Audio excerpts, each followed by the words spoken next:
such a thing that somebody's the best at what they do. Like me in broadcasting. Go ahead. You got to double check what I'm doing because my hubris will get away from me. I'll go, well, if I'm the one making the decision, clearly it's genius. And sometimes, you do need people around you going like, well, you missed on that one, Chief.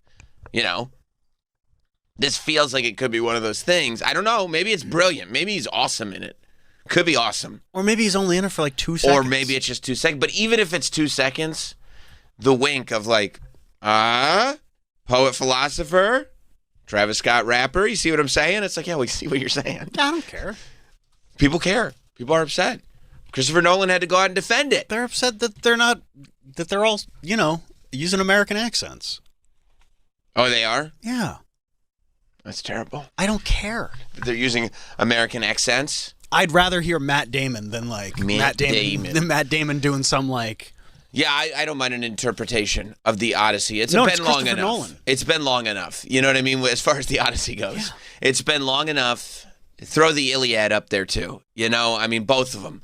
It's been long enough. We can reinterpret them.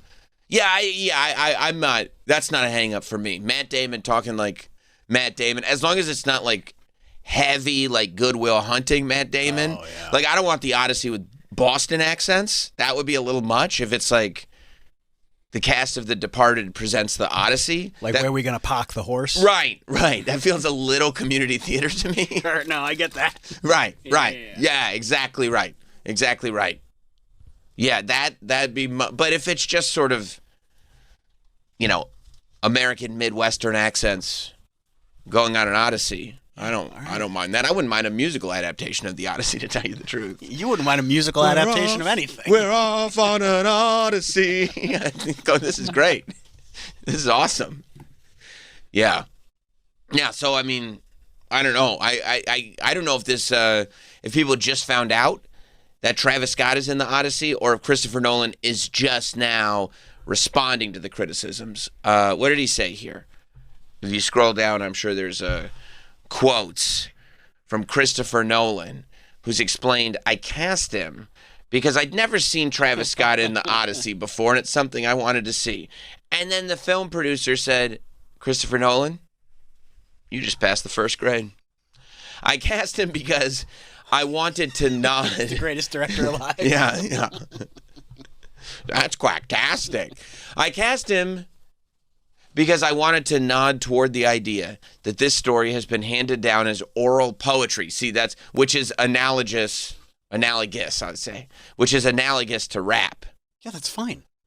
I guess, but it feels a little boomerish. But it's not like there's like giant arrows pointing down at Travis Scott being like, hey, do you get this reference? No, but he did. I'll bet they put a Cactus Jack logo on his armor. That's possible. Because that's Travis Scott, you know what I mean? And maybe he'll put a limited drop on his website. I get that. That could be huge for the movie, just, a nice streetwear collaboration. Like instead of a crest. Yeah. Put the Travis Scott guy right there. It worked for the McDonald's crossover.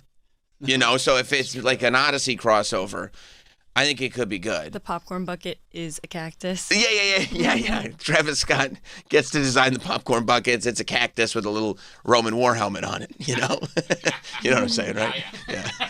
I knew I'd get one out of Troy on that one because it's a double meaning.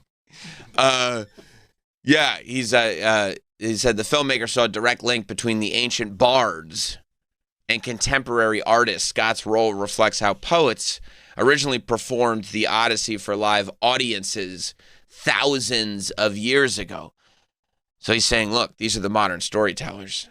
And then, because if you recall, it's Travis Scott. It was a Drake verse, but it was a Travis Scott song that told us that a lot of times, a lot of times people have trouble flying. But you can take a half a Xan and you'll be out like a light. 15 hours later lands. Right. Like a light. That's an efficient. Slept through the flight. Yeah, that's right. That's an efficient half a Xan. It is. It really is. And that's like how they did the Odyssey originally, So I think it's good, They also, they don't like that he's not using an orchestra, I guess. He's using the sound guy or the score man. I think that's what they call him. Scoreman, yeah. The scoreman. the people who make scores from like Trent Reznor. He's not really Nine Inch Nails anymore. He's more of a scoreman now. Yeah. From film. Yeah. So he's using the same. Some people might say composer, but I go scoreman. That's such a long word. Composer. It's just so syllabic. It's old-fashioned. It's old-fashioned. This is the new generation. This is Travis Scott Odyssey, okay? We go scoreman. He's using the same guy who did, like, I think he did the Oppenheimer movie, but also he just got an Academy Award for doing Sinners. Like, he's that dude with the long hair and everything, you know? He's doing the score for the Odyssey. And there are some folks going like, why wouldn't you just use an orchestra? And I think Christopher Nolan at this point should be, why don't you get off my dick? I'm Christopher Nolan. Why don't you shut the fuck up? Yeah, hey, why don't I come to your workplace and say, get the dick out of your mouth, huh? Christopher Nolan needs to start doing crowd work on these people. Why don't you come back here and shut up? That's right. Yeah. Yeah, there is a level of ego, of going like, I don't know. I just saw this Christopher Nolan TV spot for a movie coming out. I don't think he's got it. I don't think he knows what he's doing. What has Christopher Nolan ever done that would lead me to trust his decision making? What's he got to show for his work? So he's not doing an orchestra? No. Because there were no orchestras back then. Yeah, but there was also no Travis Scott back then. That's where I start to think he's kind of picking and choosing. Yeah, he's 100% picking and choosing. Okay, sure, there were no orchestras back then, but also they didn't use American accents. They didn't use it, and also they didn't have talkies. You know what I mean? Like so much in this film. I'm hoping that most of what is done in this film is not done authentically to the way they would have told this story back then. Like it's a different 10-year journey? Yeah. Yeah. I mean, I saw the trailer. It looks like a lot of it is the same. As the original Odyssey? Yeah. Like there's a Trojan horse. Right. He's, right. You know, going back to Ithaca. Is it a Magnum? Ithaca. More of an Albany thing, I think. It's not like the orchestra existed back then. Anne Hathaway's in it. Oh, that's sick. Yeah. It's not like the orchestra existed back then. This is what the scoreman said. It's not like the orchestra existed back then. It was a challenge and also an opening to try to make something unique. He said he rented 35 bronze gongs of varying sizes for the score. Why don't you just buy them if you're serious about it? Where are you renting them? Gong rentals. Oh. Yeah, there's a gong rental spot nearby. Gong.com? Yeah, gong.com. Gong.com. He then experimented with them and recorded the results along with synthesizers. But hang on. Gongs and synths. There were no synthesizers back then. I think there were. Synths have been around since like the 80s. Now dude. we're like... Synths have been around for a long time. Now we're just totally making stuff up. Troy, you're a music guy, right? Yeah. Nothing new about a synth, right? No, they've been around since the dawn of time. That's what I thought. That's what I thought. Okay, good. Because I don't remember a time before the synth. Before electricity, they had it so it was like a pedal. Like you'd pedal like a bike and it created the electricity. Oh, whoa. It was almost like a steam-powered synth. Correct. Like it was, thank you. It's exactly what you were describing. Are there synths in the New Testament? Yeah. Yes. Yes. King David used to play one back in the... That's so sick. Yeah, I heard that's what Jesus did as a carpenter. He was fixing a lot of synths, too. Oh, sure. A lot of synth work. Yeah, a lot of synth work. Is it a wooden instrument? Uh-huh. Back it then? was back then. Well, everything was wooden back then. Right. They didn't have any other material. Clay and wood. That's all they had. How can you say in the same sentence, it's not like there were orchestras back then? Yeah, so we got to use... Like, come on. I don't know what they're talking about. I mean, because it's like, what they want to say is, look, we're experts in our field. Leave us the fuck alone. Like, if you go, like, it's the trailer. Go see the movie. If you don't like the movie, fine, don't like the movie. But don't watch the trailer and start asking us questions about it's done. Yeah. That's what I would have said. That would have been my quote. Well, listen, it's done. It's 2 minutes of a 3-hour movie. Right. They go like, what would you say to people who say this? Like, listen, the movie's done. I don't know what you want me to do. It's finished. We finished the movie. There's a trailer for it. It's going to come out, okay? It's done. I didn't use an orchestra. Why? BFD. I didn't want a whole bunch of people around, okay? I rented some gongs. I heard the Undertaker song and go bong. I was like, oh my God, that's brilliant. And then I was like, but you know what? It needs a synth. Okay, that's what I did. Okay, I mean, what do I have to explain everything to you? This is worse than studio notes. This is crazy. They're picking apart this trailer, making everybody explain everything they're doing. You think Twitter notes are worse than studio notes? Twitter notes are the worst. Yes, I mean, and then you have to respond to it. You know, people on Twitter said, let him say it. That's what I would say. How do you respond to people on Twitter who say, I don't respond to them? How do you respond to people on Twitter that say there should be an orchestra? I didn't respond to them. I don't respond to them. That's how I get by. I don't talk to them about anything. The lyre, an ancient string instrument. Also plays a distinctive role in the film's sound design. They got a lyre to do it. Nolan devised a creative connection between the instrument and a key narrative moment. Chris had this idea. That's what the soundman said.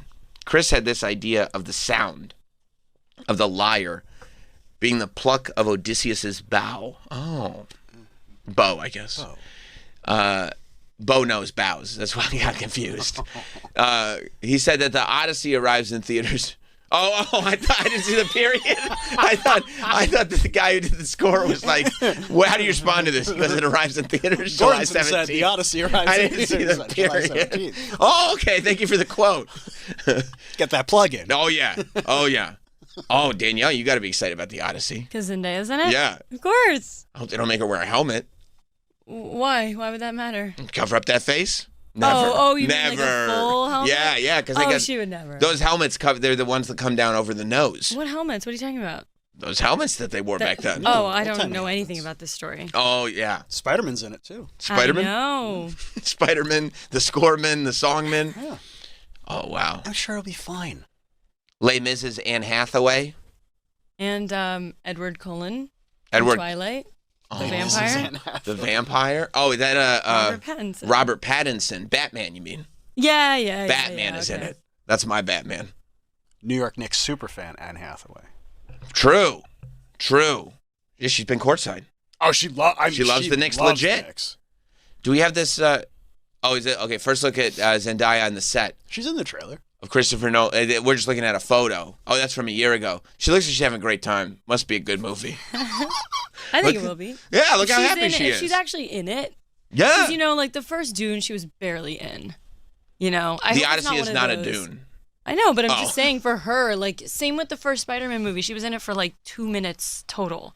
So I hope it's not one of those where it's like, guys, look, Zendaya's in it. Right. Huge movie. Christopher Nolan Yeah. fishing people in. Yes. I hope not. She's in the trailer. So that's got to mean something.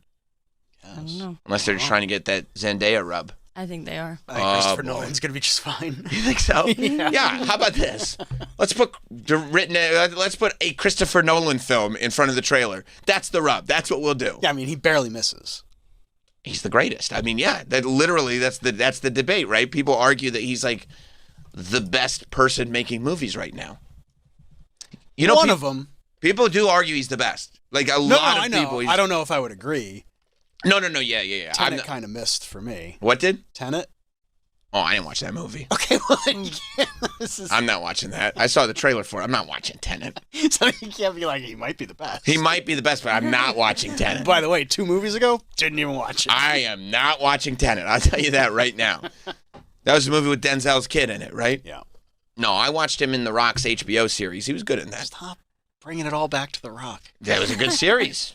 He was a sports agent. The Rock, I mean. No, I know. No, I did. You know, there are people who like live and die by Interstellar.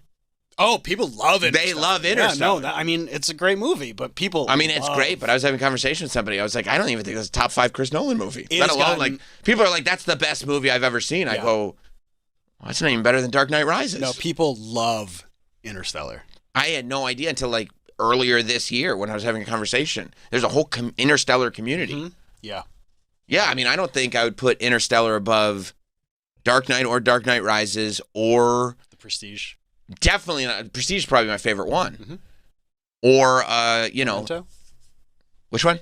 Memento? Yeah, probably not over Memento. Probably not over Mr. Atomic Inception? Bomb. Inception, not over Inception. I mean, there's so many. Oh, yeah. Oppenheimer. That's what I mean. Yeah, No, not I know. over He's one of the Oppenheimer. best. Yeah, it's not. That's 6 that I think I would prefer to Interstellar. I'd probably put it over Batman Begins just because, Raj Al Ghul. Scarecrow? No, I don't like Scarecrow. What about I like The the Dark dude. Knight? The Dark Knight I would put over it. Dark Knight and Dark Knight Rises I would put over it. And Dark Knight Rises people are You would unfair. put Interstellar over the No. Dark... Oh. No. Dark Knight and Dark Knight Rises over Interstellar. Okay. Right now, it's Dark I Knight. thought we were taking crazy pills Nope. for a second. In no particular order, Dark Knight Rises, Prestige, Memento, Oppenheimer, Inception, all over Interstellar. Yeah, for sure. All 6 of those over Interstellar. What about Tenet? I'm not going to watch Tenet. What about Dunkirk? I don't think I watched Dunkirk. No, I did not watch Dunkirk. Okay. I'm not watching Dunkirk. That felt more like a set piece to me. That's fine. You know what I'm saying? Like, some people are into that. Some people like to. It's almost like I felt like when I've seen the trailers for Dunkirk, this felt more like, okay, this is almost like you watch this like you look at a painting. You know what I'm saying? And some people watch movies like that. I'm not saying that's a good thing or a bad thing. It just that doesn't get me excited. That's fine. Let's see this new trailer for the Odyssey that has everybody. Yeah, he's not even in the trailers. He's just in the TV spots. Travis? Yeah. Which is why I didn't see it. Right, because I didn't watch the TV spot. You watched the trailer. Yeah. You know what I mean? The TV spots are the trailer for the trailer. It's the trailers for, I don't want to say who. I gotcha. So, like, you're saying if you went to see the Queen movie, you'd watch the TV spot? I did not say that. That type of thing? No, I did not say that. If you went to see the Queen movie and were like, oh, this movie rules, I'd love a nice 1-minute TV spot. I didn't say that. Okay, I'm just wondering. Just to clarify things. I get it. TV spot is one of those things like... It's for people who are watching YouTube that can't skip. Watch the full trailer. Here. Yeah. All right, let's see the TV spot where Travis Scott takes half his Annie and he's out like a light. I don't know if that's what happens in the I think it is. Oh, there's thunder. Can we full screen? Who has a story about Odysseus? Oh, there's you? Spider-Man. You have a story? That John Barenthal? The Punisher? I hope so. A war. Oh, is that him? Is that Travis? Yeah, Travis, that's I him. think. A man. There's Matt Damon. Oh, there's that horse. There's Don't the let it Trojan in. horse. Yeah, there's some shit hidden Quick to inside break there. The walls of Troy and burn it. Screaming to the ground. It's What's Travis the big Scott. deal? Who cares? What's the big deal? Stand between me We must travel. and home. Bounty for the gods. That was Matt Damon growling like that? The Odyssey. That movie looks fucking July awesome. 17th. I mean, it's the Odyssey. That movie looks Like, what do great. you want? There was not one woman in that trailer. Well, that's a TV spot. TV spot. They If keep you the watch the ladies. actual trailer. They keep the ladies out of the TV yeah, I was gonna spot. say this trailer looks. That was probably A lot of dudes. Yeah, there's no. That was women probably in during this the movie. NBA playoffs. Yeah, exactly. It's not the WNBA playoffs. It's the trailer for dudes. No, that is a good point. They were literally. Like, where's the appeal? It was just like dudes talking about the Odyssey that they've been on. It's like here's the best part about the Odyssey that I was on. No chicks. Yeah. I mean, That's but a also good like point. TV trailers aren't meant to like tell you the story. No, but she was right. They're not. I know. On one end, it was like, where was Zendaya? I was like, that's a good point, but I did not notice. There were 0 females whatsoever in that bad boy. Travis Scott has long hair. He does have long hair. That's something. It's braided. But it's long. It's long. It's short. It hits the shoulders. You know, that's a lady thing. You know, I think that kind of counts. Yeah, I don't know. I mean, look, it's Homer's story. You know what I mean? And Homer's not a lady. No, he's not. Oh, Right. that's probably Is that what what he he said. said? There's no women in this trailer. Oh. Yeah, I mean, the Greeks had a certain reputation for making do without women on I don't these think- Odysseys. I don't think, Mike. How would they make do without women? I know they would speak Greek. Is what they would say. Is that Get a right? little olive oil. I'm not as versed in history as Mike. Yeah, no. He is historically accurate. I don't know if that's the direction that Christopher Nolan went in Wouldn't for it be this great one. if it was? Yeah. Why are there We no don't women? reveal everything in the trailer. Right. Well, see, back then. Well, that's what Netflix did with Alexander. Was that like their version of Alexander or the Yeah, OG? yeah. Well, the Netflix Right, version right. of his life, there was, I believe, quite a bit of buggery. Oh, I gotcha. They always like getting into the sex lives. When Apple did the Napoleon movie, which I liked the Napoleon movie. Oh. They really made him. And he showed how cuckolded he was by his wife. His Napoleon? wife. Oh, his wife. His wife. He's out there on the battlefield. And he's getting these newspapers from Paris. You know what I mean? It was like Vrabel and Rossini, except in France. It was not good news for Napoleon. Not good news at all. He's out here trying to win some wars, get some territory for the French. Meanwhile, this wife of his is at home. You know, see? You looked it up. I'm not kidding. His wife of his is at home embarrassing him. Not good. Not good. You got to. If you're going to do what you got to do, that's fine. But you got to do it quietly. You got to do it privately. Can't embarrass people. Can't be out in public. You know what I'm saying? Can't let the newspapers get a hold of these stories. It's not good. If you don't believe me, ask Napoleon Bonaparte. Fuck him up royally. Go ahead. What's a petulant cuck? Petulant. Petulant cuck. That's awesome. Petulant. You added letters to that one. You added letters on that one. What's the word petulant mean? That's a good question. Nothing. Petulant maybe coming from the petunia flower. Portraying him as a petulant cuck. I see. Must be something from the French Revolution. You know, I'm not well versed on French. Could you translate petulant? Yeah. They might in English they would say petulant. Oh, yeah. I still don't know if I know what that means. Okay, petulant's a tough one. Petulant. See, it's a person or behavior that's childishly irritable, sulky, or bad-tempered, often arising from annoyance at not getting their way. Yes. That's what petulant means? What petulant, as it turns out, is not a word. Oh, right. I was wrong. Like I mean, he really only added like a letter. Petulant? Yeah, you really only added an I. I mean, that's not that. If you added an I, then you would have pronounced it right. Like, there's no way you go petulant. You go petulant. That's how I would have read it if there was an I there. But there is not. Napoleon. Napoleon. Stop being petulant. Yeah, I guess like petulant is like if you describe an adult who tantrums as being petulant. You know what I mean? If I go Travis, I need you to get this done for me. Oh, why do you need to get this done for me? You're being a petulant child, Travis. Get it done. That's what I would say, right? But if he was like, I don't even want to use. Okay. If I was like, Travis, I need you to get this done. He goes, my wife keeps sleeping with other people. I go, Travis, you're being a petulant cuck. Oh, I see. Get it done. I think that makes sense. Now, I said I didn't want to do that to you, okay? I didn't want to use you as the example. I forced my hand, okay? But I would say that's accurate. In the Apple movie, they did portray him that way, but apparently he kind of was. So he was kind of temperamental. He was a temperamental cuck. Yeah, but and maybe, who among us wouldn't be? Let me ask you this, Troy. Yeah. You're out there on the battlefield, right? You're not only commanding and in charge of the French army, but you're on the field with them. That's what made Napoleon such a great general, that he was there. He was on the battlefield. He wasn't telling them to do anything he wouldn't do himself, right? Right. And he was short, too. He was a short king. So it's like he had to deal with that already. So you're a little guy. You're on the battlefield. You're doing everything that you can. And it's like, oh, you got a French newspaper from back home? And the guys are like, no. And you're just sitting there going, nobody has a French newspaper from back home.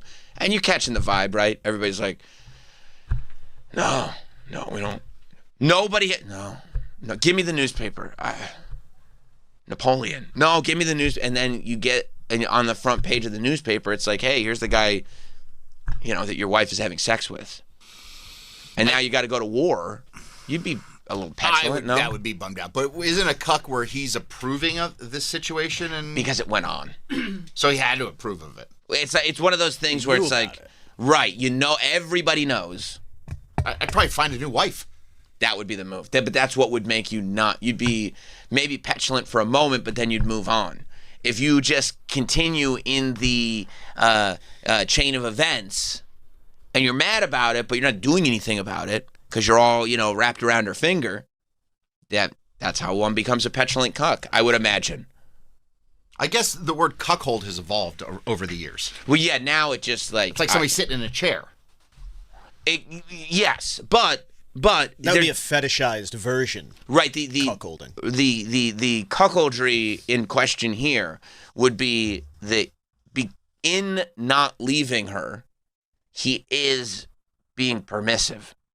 Oh, okay. You see what I'm saying? So that's where he becomes a petulant cuck as opposed to a cuck who is having the time of his life. Like usually if a cuck is sitting in the chair, Yeah. he's like, it's fantastic. He's an enthusiastic cuck. Enthusiastic would be a great word. Yeah. Napoleon was not enthusiastic about this. He was upset. But this lady, you know what I mean? He loved this lady.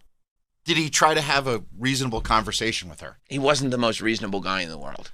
But he'd be like, you got to stop. She'd be like, no problem. He's like, okay, I'm going back to war. She's like, you got it.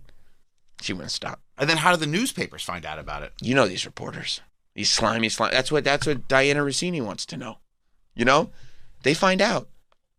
I'd be like, do you have to?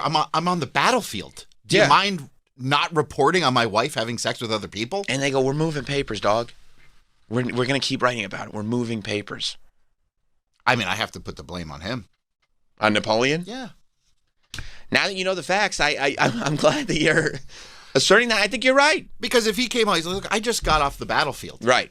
I really would like to come home to a sweet, kind, gentle, caring, loving woman. Yeah. I need my stress to not. I mean, can you imagine getting off the battlefield and being like, it's going to be more fucking stressful when I get home? You know what I mean? Yeah. It's like, I just think about, I'm coming home from work. I want peace in the home. Imagine if I was just trying to, like, lead the French army into battle. I'd be like, you got to be fucking kidding me. Now I'm going home to this. And by the way. And you know you're going home. And you know you're going home to this. And it's not like you're on a train. You're going to be home in a half hour. You're on a fucking horse and carriage. You gotta sit there and think about it. For days. You're like, oh, this is going to be a fucking nightmare when I get home. And then you come home to a battlefield of dicks. Yeah. Exactly right. Exactly right. That's the real Dunkirk. But he's probably not in a rush to get home, so No. it's good that you're in a horse and carriage. They're like, he's probably with a bunch of other soldiers. He's like, anybody want to stop, get some food? Play They're some like, Yahtzee, maybe. yeah, they're like, no, we want to go home. We want to see our wives. He's like, They love us. right. I'm like, he's like, you They've guys want missed us so much. maybe we stay overnight, at this spot. You know what I mean? Like let's take the long road take our home. time. And you they're guys like, want to pop into the La Quinta? no, we're going. We're no La Quinta this time. We're going home. I'm ready to go home. Maybe he has the horse and carriage take a few laps around his neighborhood before Yeah. he actually goes home. Yeah. Just building up the courage to walk in. But then he's got to go home because the neighbors are like, He keeps is Napoleon just cross our window again? That's Napoleon, right? And then they go, riding by. and they go like this. You read the paper, right? You know what he's coming home to. That's got to suck, huh? They're like, he's in charge. Yeah, but apparently not of his own house. Oh, it's not. He lives in a cul-de-sac. He can't just keep going around. I know. nuts. I know. He does. He Go around in does. circles. But they know. The neighborhood All the knows. They're kind of neighbors know. sympathetic. They're like, ugh. You think they're sympathetic, or they just kind of talk behind his back? Both. They're like, poor guy. But it is. I mean, I would never put up with that bullshit. That's what they're saying. Was he a nice guy? No, he's very, Napoleon? very mean Oh, guy. okay. yeah. So then they're like, that asshole gets what he deserves. Yeah, I mean, listen. I mean, there's a whole thing about having a Napoleon complex. yeah. Yes, yes. That's when, you find those little guys who are very upset. Bitter. Bitter. Because they're little, and their wives are potentially having sex with other dudes. And they're Potentially. A petulant cuckold. Yeah. Unfortunately, yeah. Are you happy to have learned? Because you didn't even know. See what happens when you You thought you say a word wrong? Yeah, you thought it was Petulian. great. Yeah. Like you have that's a whole new I learned a element lot to your today. vocabulary. I learned a lot today. That's called a happy accident. Yes. Right. Next time somebody's in a bad mood, are you going to be like, you're kind of being a petulant cock? Yes. This shows like his word of the day toilet paper. Yeah. Yeah. Honey, have you ever heard the phrase petulant cock before? Some say pronounced petulian. Some might say petulian. But here's a little fun fact. The I is silent and invisible. It doesn't exist. It's not in there. A lot of people think it is. It's not. I learned that today. Those guys are really smart at work. Yeah, they teach me a lot. and you never believe it. All the guys, they knew. The guys knew. Next time Toots shits on the floor, you could accuse him of being a petulant cat. Yeah, that's true. Yes, Toots constantly shitting on the floor is petulant. Yes. Especially when it's like, if you think he's shitting on the floor because you're not home or because you told him to do something or whatever it is, that would be being petulant. Not cuckold though. You wouldn't say you can use the phrase petulant or the word petulant just on its own. I mean, sometimes he will sit there and watch me and my wife. Yeah, but I mean, that's a whole can of worms that you just opened. Well, it's like sometimes you have a dog. Sometimes it watches. Yeah, no, my dog doesn't want to see that. Like the paws cover the eyes. Yeah, he goes like he's on the floor, or she's on the floor going like this. Ugh. You know what I mean? Just rolling her dog eyes like, ugh. But no, I would no. It wouldn't make him a cuckold because technically your wife is his mom. Oh yeah, you know what I'm saying? And also he's being petulant and a cuck. No, he's not. Toots is not a cuck. You don't think so? No, if you watch your mom having sex, you're not a cuck. He's a voyeur. It's yeah. Oh, he's a petulant voyeur. He's a petulant voyeur. Oh, that Right. makes sense. By the way, you call him petulant in front of your wife, she will be impressed. I wonder if she even knows what that word is. She probably does. Most adults do. She's smart, but I don't know if she's that smart. Yeah, it's not. I don't think it's the flex you think it is. I never heard of it, but I don't. You never heard of petulant? No, Should I ask her? I don't think I count. You can. Yeah. Have you ever heard of the word petulant? Or like maybe use it instead of asking her because she can easily just be like, yeah, of course I do. Why don't you hit her up Maybe and say like, hey, Toots is being pretty petulant, right? yeah, the guys think Toots is petulant. Do you think that's true? Yeah, what do you think? Yeah. Oh, there you go. Oh, you're calling her. Yeah, right, that's what we're getting. That's Oh, yeah, smart. that's good. Smart. Make sure you tell her she's on the air. I mean, what you gonna do? Sue us? She could. It's her bread and butter. No, her bread and butter is at Bread the and bakery. Let's see. If it's her puts him voicemail, on the just panel. let her number play on the It's on like, I'm the not air. answering this. Okay. She's not She's answering. probably rolling dough. Yeah, she is. No. Rolling don't even Flour get all that over dough. me. Yeah. No, that's too All right, bad. well, if she calls back in a minute, That's too bad. Yeah, she probably won't. Yeah. Now, petulant cuckoldry is not foreign to military circles. Yeah, that's something they teach? No, it's just common with deployments. There are Oh, of course. so there are The Dear John letters and whatnot. there are creatures inhabiting the towns around military bases like Jacksonville, North Carolina, etc. that are known as dependopotamuses. Dependopotamuses. Yeah, they are just overweight, hideous women who will somehow get their claws in young service members, convince them to marry, usually because they'll get knocked up while drunk. Nice. So they'll marry, and then the service member gets to move off base because now he has a family with one of these creatures. Oof. Then he'll deploy, Right. and then some other guy will start fucking the dependa. This guy is Dependopotamus? the dependopotamus. I see. And our veteran listeners are very familiar with the terminology I'm using. This is good. The guy who's fucking the dependa is known as Jody. Why? That's just the name they came up with. Jody is the guy who fucks your wife while you're on deployment.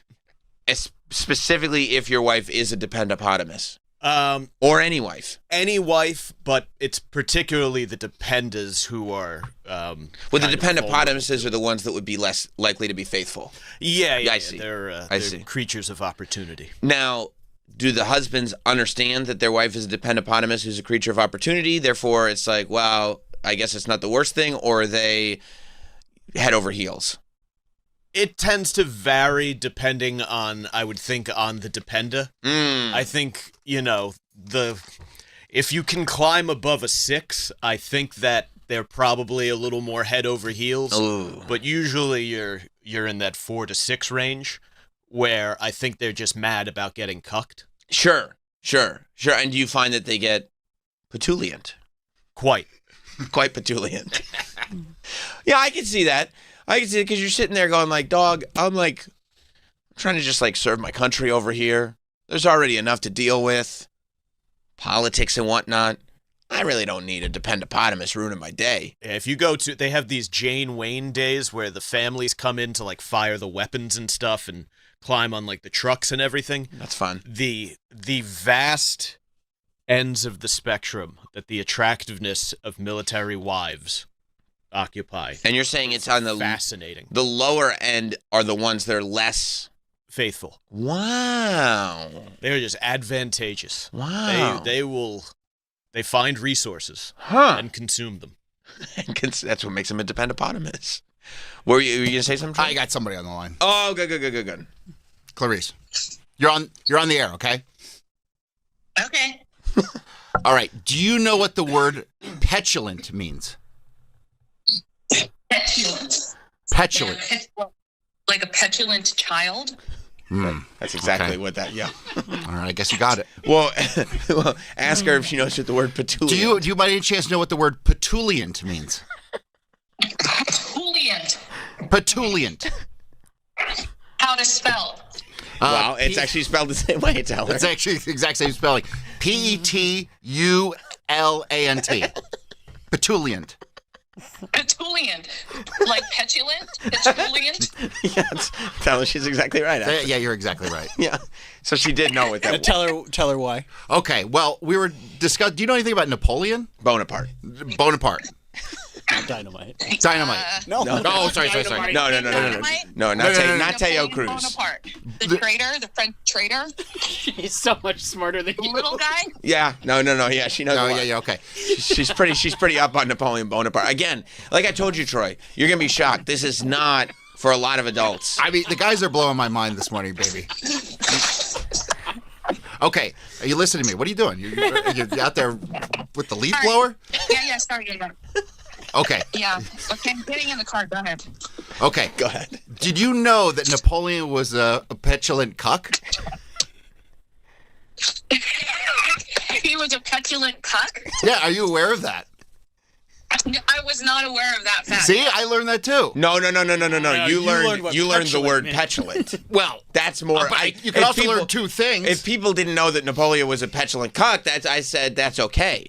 For people not to know what the word petulant means at all, that is more what we're unraveling here. And then he said most adults don't know that. I thought most adults didn't know that, so that's great that you do.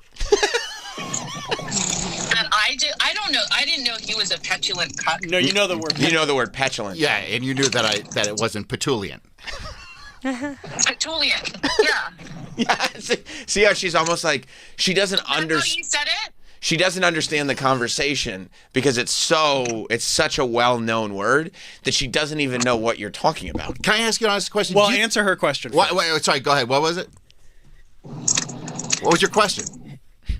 Me? Yeah, did you ask me something? No. She said, "Is that how you said?" She said, "Is that how you said?" Oh, yeah, you asked that. Yeah, that's how I said it. I messed up. Okay. Yeah. Not surprised, right? Okay. Okay. And you're very smart. So. See, she's laughing because again, these are things a lot of adults are aware of. What? What'd you say, babe? Wait, so you called me to make sure I knew what? Well, I said I don't think my wife would know that word, and you proved me wrong. So, all right.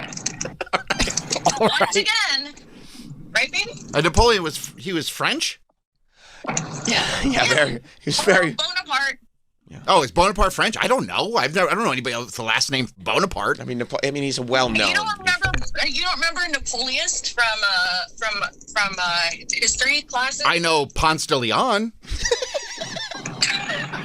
Is that the same? No, it's not. It's not the same. Oh, okay. No. All right. No, Napoleon Bonaparte. I mean, he's among the most famous French people of all time. I know. would say. I've heard. He's got a whole complex. Okay. All right. Well, I gotta go. Thank you. Hi, everybody.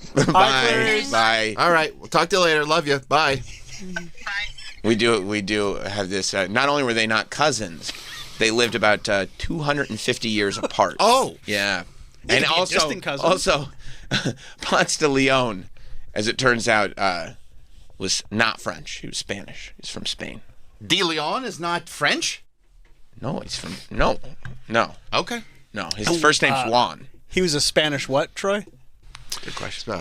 Conquistador? All right. Okay. Very good.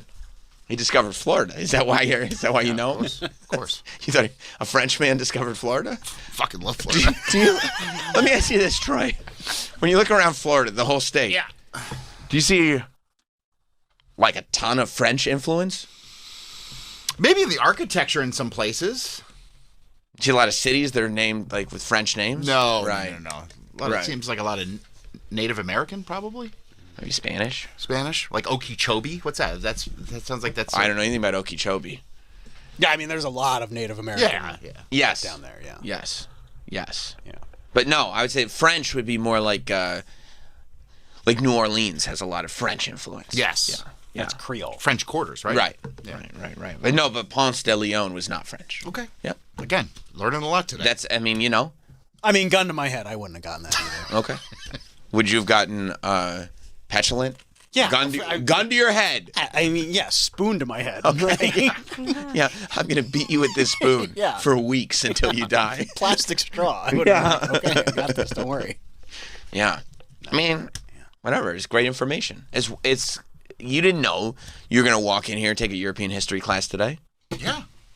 But lucky you. You have all this great information now. And everybody learning along with me, right? Right. I don't know how many.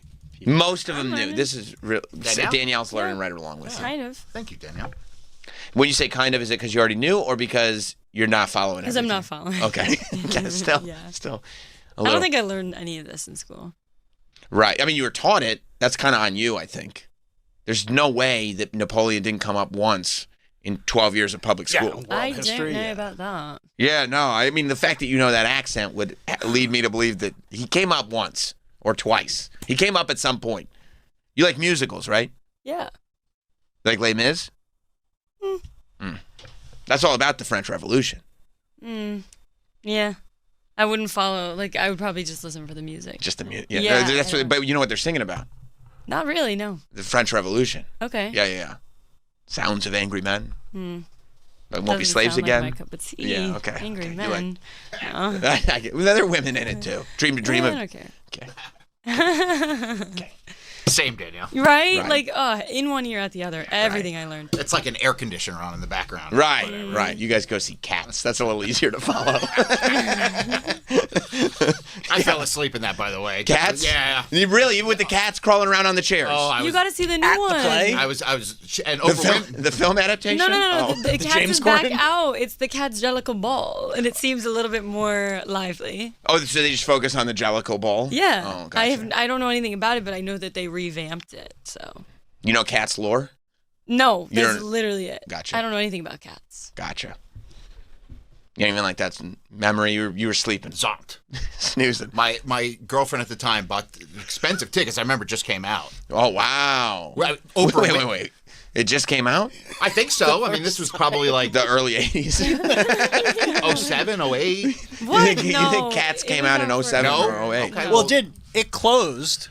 Maybe reopened. Because Maybe remember, it was, the maybe whole it thing just is reopened. Now and Forever. Now and Forever at the Winter Garden. And that was important because It Oprah first opened Winfrey was. in 82. Okay, well, I wasn't at that one. You weren't there? You said it's when it first started. So you probably, they probably closed and reopened. Yeah. So And that was They probably did the because it was a reopen. big deal that it was coming back. It's coming It back. was big. Oprah Winfrey was in the row in front of me. She wasn't? Oh, wow. And then you were like, okay, maybe I'll just look at the back of Oprah's head for a while. That's at least somewhat entertaining. I was just. And my girlfriend at the time, she was pissed. She paid so much money for those tickets. And you went full REM? I was exhausted. That's me in the corner, REM. Just like, I can't sleep. Wow. That's me in the orchestra. Right. Those cats must have been so pissed. They're climbing up and down the backs of the chairs and everything. They're like, this motherfucker is asleep. His mouth's wide. He's drooling. Like completely agape. His mouth's wide open. 2016? That was when it was revived on You Broadway. said 07.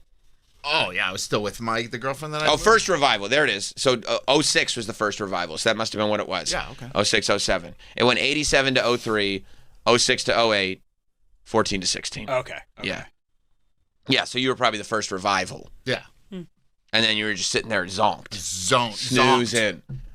Oh, yeah, no, that was great. That was great. Catching flies. That was great. Yeah. Did you admit you were asleep, or did you tell her that you really No, she enjoyed saw it? me, so I think I probably was even snoring. That's tough. It's just, that shit puts me to sleep, bro. I What, could give Cats specifically, or just Broadway in general? Broadway. Yeah. Yeah. I could give two shits. You never seen a musical you liked? What about just a play? I with like no hair. songs? They had boobies. Yeah, and at the end they all get naked, so you got to wait for that. And I love those songs. That's true. Age of Aquarius. The Great dawning, song. the dawning of the age of Aquarius. And But then that was out before. Oh. You just knew the song.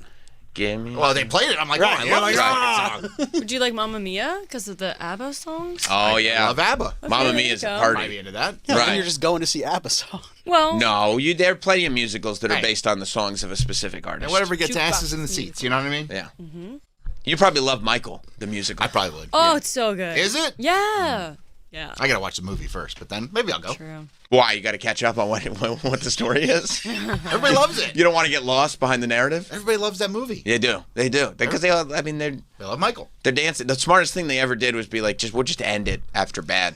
That was smart. Because then they're like, you're not addressing anything. They're like, the movie ended. There's nothing to address. Over. There's nothing happened. People Nothing. don't like, Yeah. people don't like long run times. Yeah, exactly. We want to keep it to a tight 2.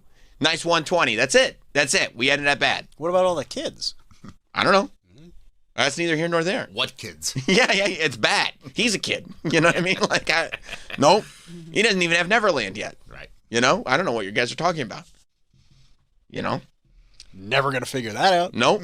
As far as we're concerned, him and Quincy together forever and done.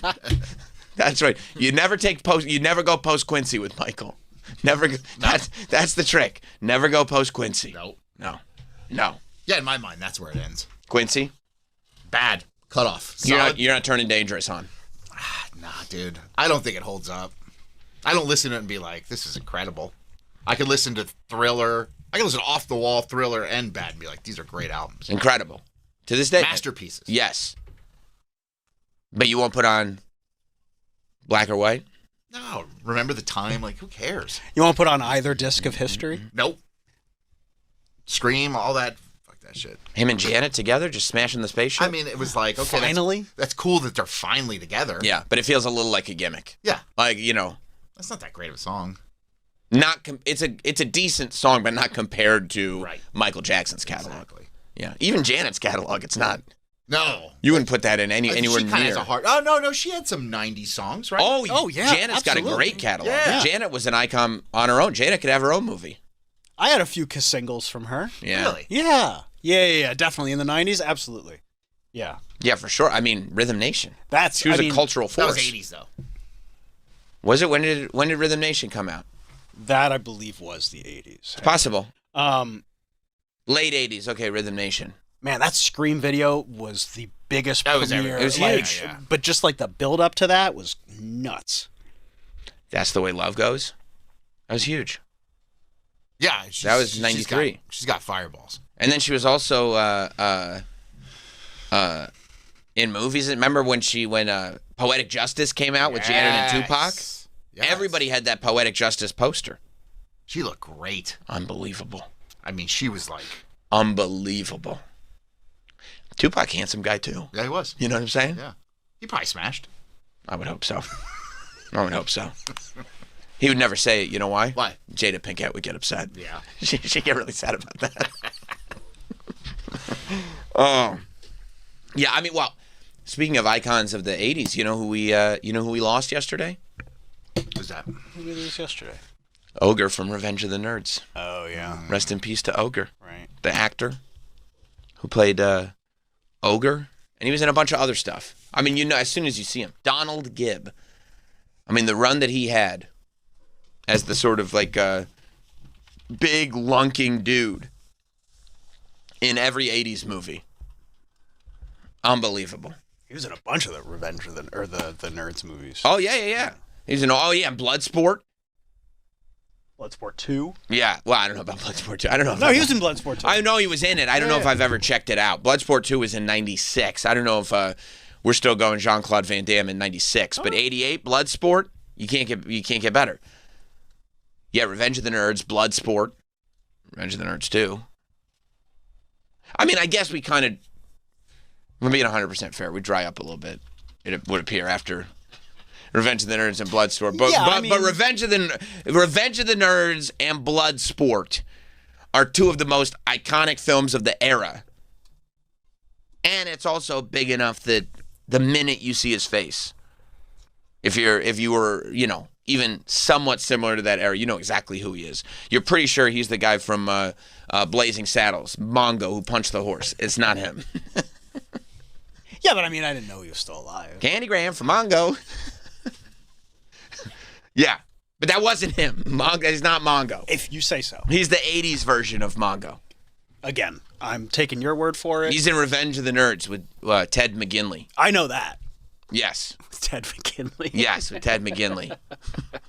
Killed it in Revenge of the Nerds, by the way. Jefferson Darcy? Jefferson Darcy. Married to Marcy Darcy.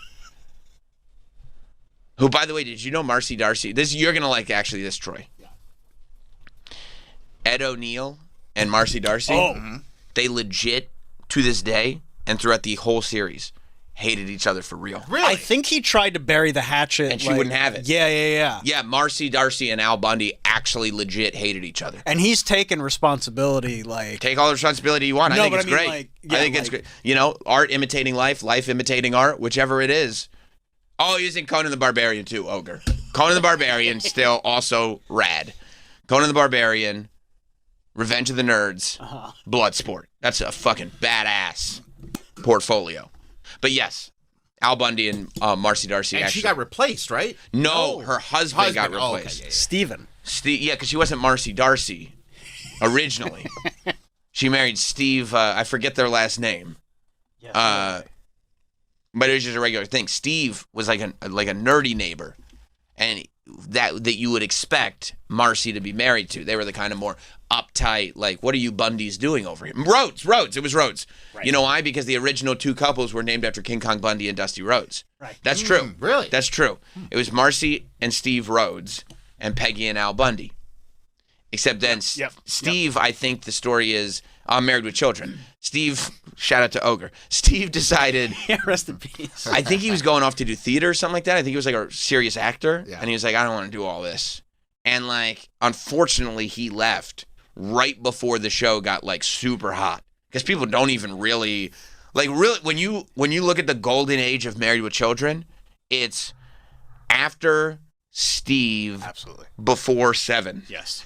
Oh, yeah, absolutely. Yeah. Like 7 episodes when they adopted a kid and named him 7. That was Jump the Shark, right? Bro, you couldn't even catch those episodes on reruns. No. They wouldn't even run those episodes in syndication. I never saw them.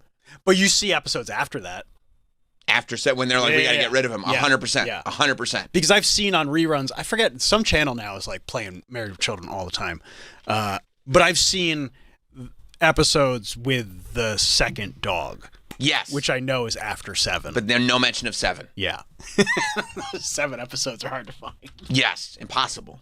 I would watch him. I remember growing up, I would watch like UPN would run Married with Children and News Radio at night. And I would watch both those shows constantly. How'd you even fall asleep?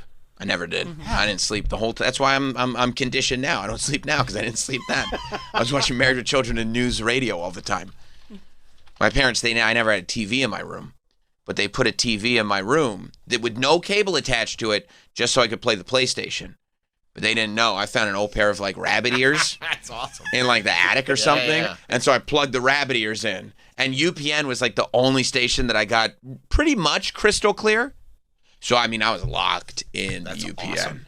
And so I would watch News Radio and Married with Children a lot late at night. The joke was on them. Oh, yeah. They didn't see that coming at all. I got him again. Got him again. Your boy got him again. I know all the News Radio episodes and all the Married with Children episodes except the 7 episodes because they never ran them. Man, that show still holds up. Married with Children? Oh, my God. So does News Radio for that matter. Oh, yeah, absolutely. Both those shows are still top tier. But yeah, it was Marcy and Steve Rhodes. And then the actor who played Steve Rhodes left to go pursue serious acting, I suppose. And in the show, Marcy met Jefferson, who was just this like, super good-looking bimbo guy.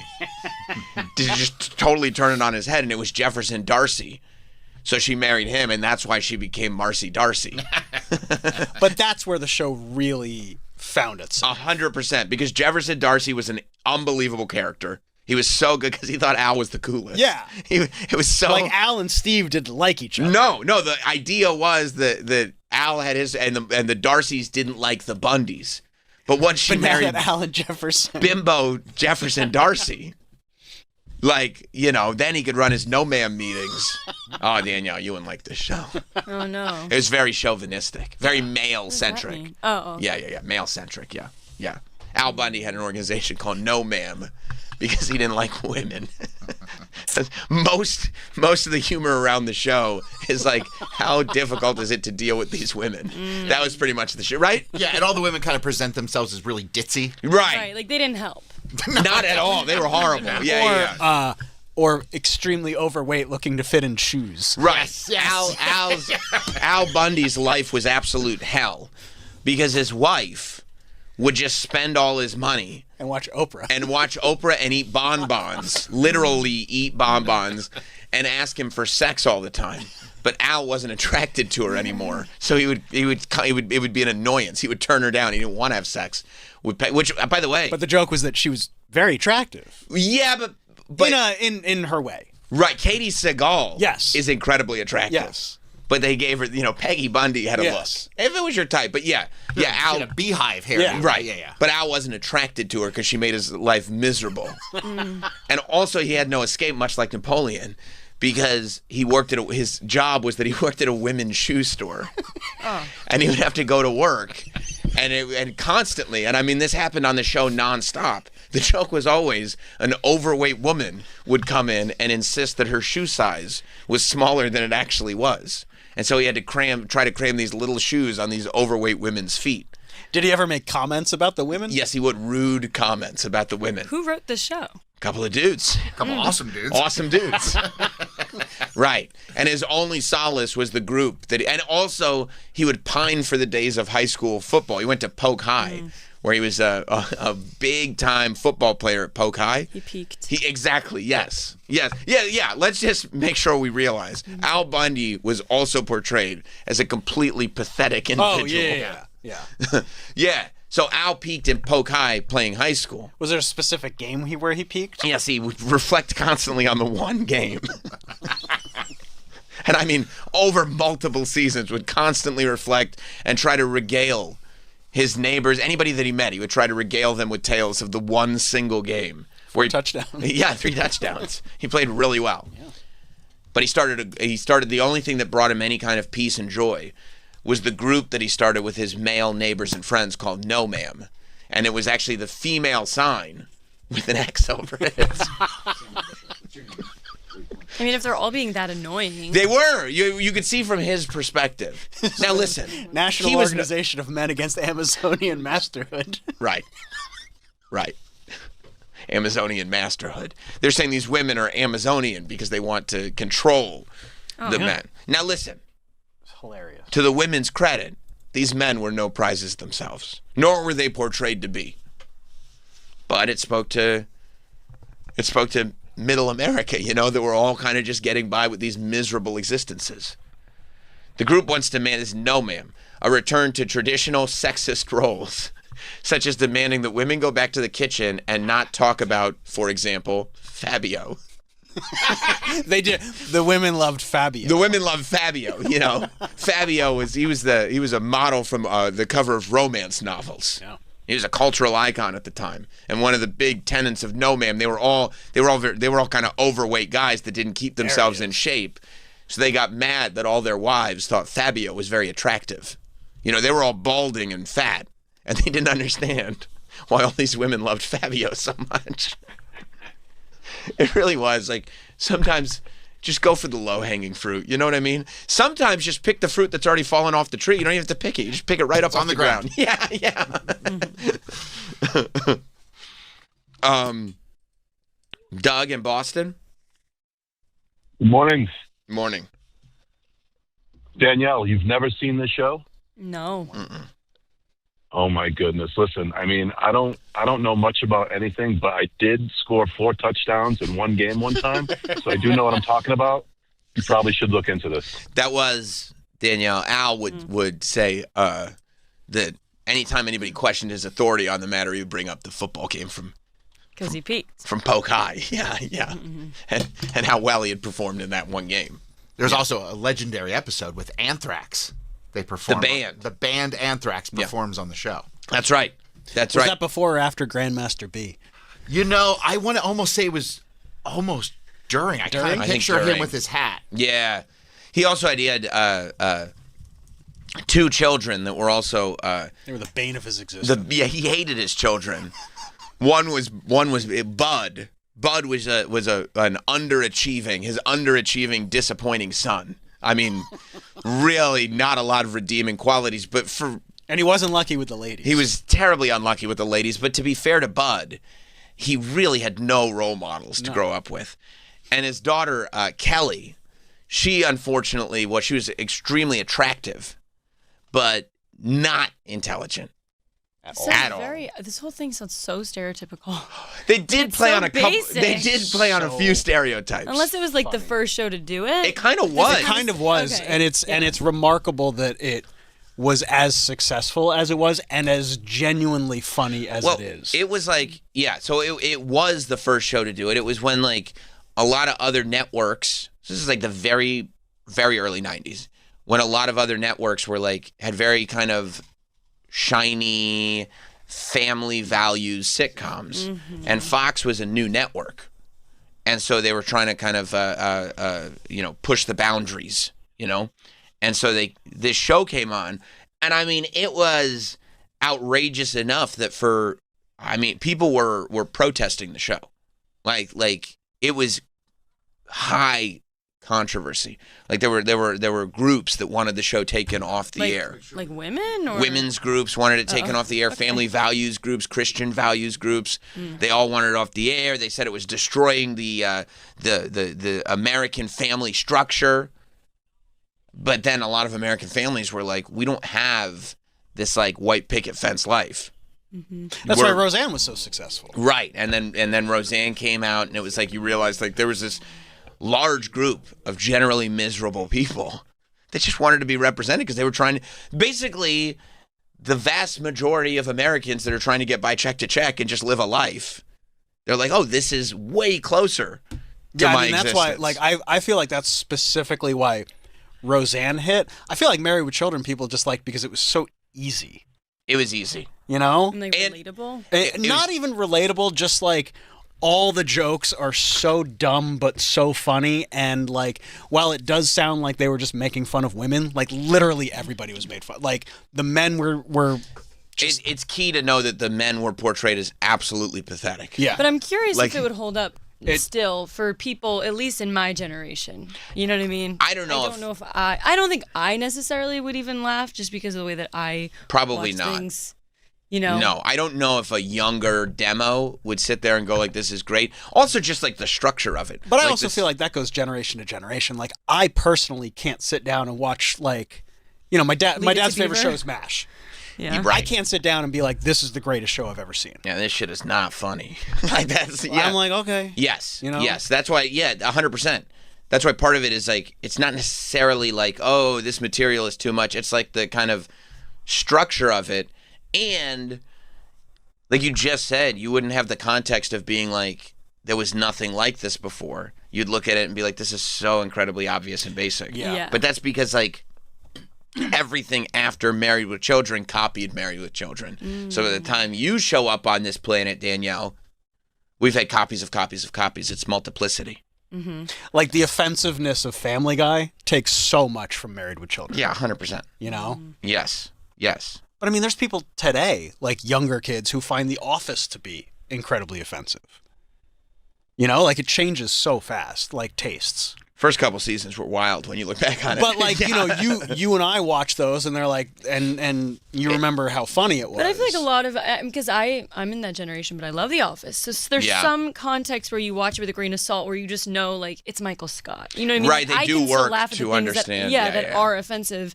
And who I am, like, obviously, I wouldn't typically find things that are offensive funny. But in that context, like, I love The Office. Right. And that's how you would have to watch Married with Children. Like, it's just Al Bundy. Yeah, I don't know. Yeah, that's the thing. Yeah, Michael Scott is lovable. Al Bundy is not lovable. He's an elf.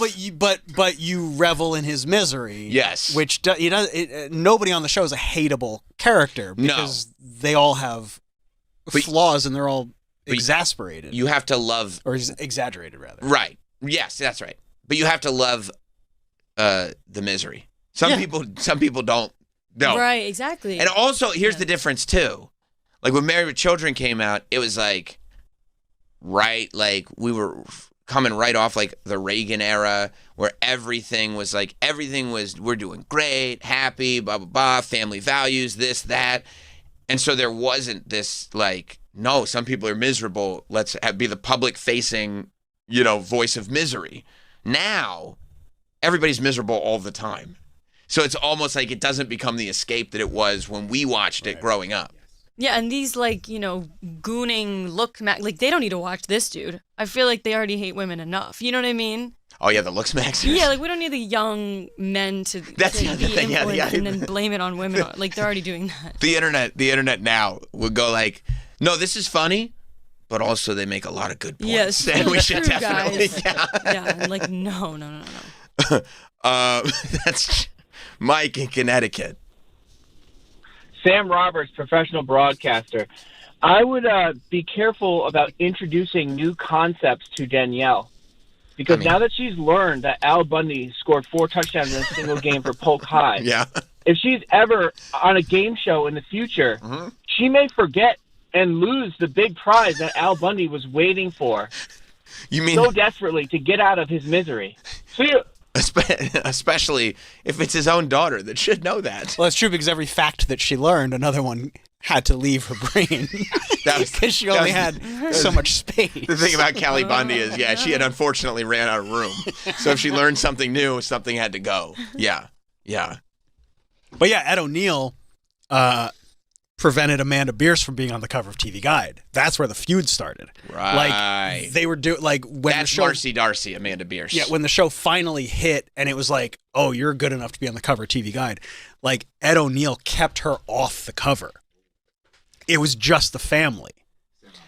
And that's what started the friction. But then like Amanda Bierce started directing episodes and like that kind of affected the power dynamic. She didn't invite him to her wedding. Like it really is funny how petty people get with this stuff. Like it's like this little thing and that little thing and you just spiral and spiral and spiral and it's all so stupid. And then I think it was just a few years ago, like he was doing some interview and he was like, yeah, no, I was. Yeah, but you know why he can say that? Because he's not just Al Bundy. There's a whole other generation. There's a you're absolutely, my daughter. Yes, there's a whole other generation that knows him from Modern Family. I was just going to say, I just looked him up and I was like, hey. Modern Family. Mm-hmm. Yeah. And again, Modern Family also plays on a lot of those like stereotypes. I mean, they do it in a different way because there's so much different representation. And, more diversity. Right. But they like play on stereotypes too. And do you like Modern Family? Have you seen it? Yeah, I've seen it. Yeah. I mean, they have the stupid daughter. Yeah. They have the genius daughter. Right. Mm-hmm. Right. Man, they have the son. They have the Ed O'Neill's not adopted son, but stepson. Stepson who stepson who sure is unlucky with the ladies. He's a little light on his feet. A little bit. That's a good show. Modern Family is a surprisingly funny show, especially the first few seasons. It's a funny show. Yeah. Mike in Canada. Hey guys, how are you doing? Good.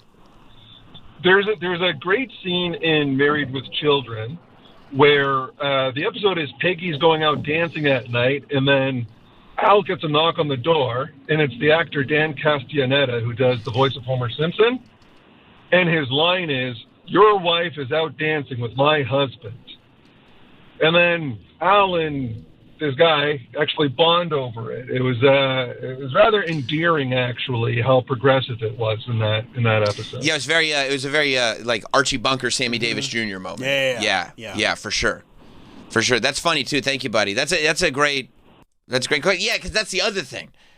Contextually, it's the early '90s, and what passes as progressive is not so obvious to people that don't understand like how far nothing had moved in the early 90s. I love seeing him in shows. I'm like, that's Homer. Yeah, and you can kind of hear the voice. Yeah, listen to him. Of a witness. Wanting to discuss hours of philosophical observation. You Al Bundy? Yes, hold the applause. What do you want? I just think you ought to know that your wife has been seeing my husband.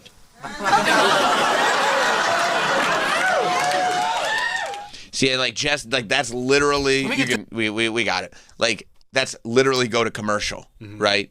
Like the idea that man is married to another man is like, whoa, are we going there? It's Homer. Yeah, and it's Homer. But also there was a feud between Married with Children and The Simpsons. They didn't like each other because they were competing over the top spot on Fox. And there were plenty of Simpsons shows. That scene on The Simpsons where they're just clicking around the channels and they have an animated version of Married with Children. And it's just The Simpsons, it's just the animated version of Peggy going, Al, let's have sex. And Al goes, no, Peg. And then he flushes a toilet and the crowd goes wild. It's like, you guys are on the same network. Yeah, dude. you guys are both building up a network. You're doing something that nobody thought was possible. Right. It would be like if somebody on this show insisted on taking shots at one of the hosts of the Bonfire every chance that he got. We're on the same team. Okay. That's what I like to hear. And I love Big J. Oh, you son of a bitch. What? He was great on the Kevin Hart roast? Son of a bitch. That's not who I was talking about, and you know it. Why would I take shots at Dan Soder? He's not even on the show anymore. I wasn't talking about Dan Soder. Everybody knows he's not on the show anymore. Okay.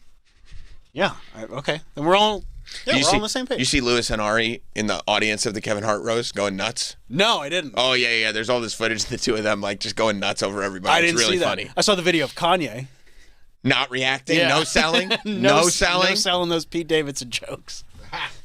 It's so funny how much I feel like I don't remember if this even happened with the Tom Brady roast. I know it used to happen with all the Comedy Central roasts. It's like you give it a day and we know what this is. Like when the commercial airs for the Kevin Hart roast, you know what this is. You know what it's going to be. That was my whole premise on Monday. It's like you just like roast now are like saying just the meanest, most horrible thing you can possibly think of. That's what these are, right? And still, like after this one, there's so much like controversy and who said what and this shouldn't be joked about or that shouldn't be joked about, and it just feels like this weird cycle that everybody plugs into. You know what I mean? And everybody goes like, you know, well, this one joked about that, and you shouldn't do that. And then this one says, well, there's freedom of speech, and comics should be able to joke about whatever they want. And I'm like, could we have pre-taped this before the roast? You know what I mean? Could we have pre-taped all the controversy before the roast? Like, is this just to get us through the week? Like, it's almost like you realize, like, okay, all the think pieces. I know. It's like I understand there's not that much going on in the news. You know what I mean? That's new. There's no scandals necessarily. I mean, Trump's calling reporters dumb, but what else is new? We covered that before. How much are you going to talk about the Strait of Hormuz? Right. We did it. I've heard it. We did it. It's not what it is. What it is. There's nothing you can do about it. So what are you going to do instead? Open, close, open, close. Right. Snip, snip, snip, snip. Snip, snip, snip, snip. So what are you going to do? Be like, you know what? They joked about some controversial things on that roast. I've got something to say about that. Can't believe they said that about Charlie Kirk. I can't believe it. I can't, and it's both sides. You know what I mean? They said this about this guy that died. They said that about that guy that died. He shouldn't have said that about him. They shouldn't have said that about her. And you're going like, what did you think was going to happen? How did you think it was going to go? Did you tune in? You thought it'd be different? Was there anything about that you were like, I didn't think they'd go this far. You didn't. You didn't think they would go this far. What? I mean, they've been doing this for 20 years at this point. Comedy Central was doing this. You know, like it's like this is not. We're not treading new ground. But it's like if you wonder why they do these big roasts, this is why. This is part of why it's done.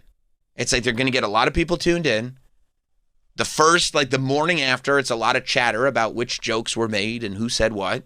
And then they get a nice week-long news cycle of people being offended and then people saying you shouldn't be offended and this and that. And they get it. They try to stretch it up until maybe Thursday. Maybe we can squeak into Friday morning. And then hopefully you get a week of clicks. You know, people clicking on the roast to see who said what. And then you forget you were ever offended by anything. Yeah. Right? It's like Groundhog's Day. It's Groundhog's Day. It goes, I'm looking at all this stuff yesterday. I mean, I was happy about it. I hit up Danielle. I was like, we need to make a clip of when we were talking about the roast, just for the algo. You know what I mean? That's really funny. I loved it. Yeah. It was a great job. Thank you. But I was like, yeah, I even saw one of the first comment when we posted it yesterday, like was something to the effect of like, well, you didn't address the controversy. Oh. And I was like, oh man, fuck, I can't believe you guys need to tell me that. You know, you're my producers. Sometimes that's on me. Sometimes, yeah. I forget to address the controversy. I know. Sam, you haven't addressed. Here's the question we need to know. Did they go too far? Ooh. Well, I actually wrote a 30-minute monologue about this. So strap in. Let's take the humor out of this, you know? Mm-hmm. And let's really say, should we be doing this? That's what we all want to know. Is that funny? That's right. That's right. That's where we want to go. Because you know what? I feel like if I say the right thing, Pete Davidson won't make bad jokes anymore. And Tony Hinchcliffe will clean up his act too. You know? I think this is going to be the one. We're going to cancel him. When funny goes too far. That's right. That was the name of my monologue. Did you get my papers? That was it. That's what I was gonna do a whole thing this morning. Yeah, called When Funny Goes Too Far. I thought comedy was legal now. That was I was hoping that you would come at me with that. So Elon told me that 2 years ago. Right. Some back and forth. A little crossfire action. I wanted to bring back CNN's Crossfire. It's When Funny Goes Too Far versus Comedy is Legalized. Did you see who they tried to get? Who? On the roast? Yeah. No. Like who they tried to get before Kevin Hart? Oh, as the roastee? Yeah.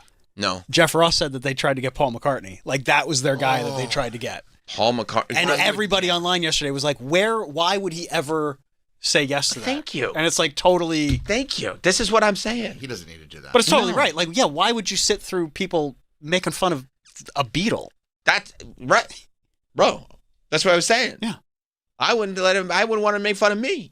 If you're Paul McCartney, I mean that's this will help you move tickets to another stadium to. Yeah. Oh, thanks for the help. I need that. I'm Paul McCartney. We're just gonna make fun of your deceased wife and then your other wife with one leg. Yeah. I'll tell you what. I just took all your money. Yeah, who took all your money? Yeah. And then we'll probably bring up Michael Jackson too. Oh yeah. Yeah. Maybe we'll bring up that John was more talented than you, and you sit there and you listen to it. Take it. And he's like, you know what? I'll tell you what. Instead, I'll stay home and be the greatest living musician on the planet.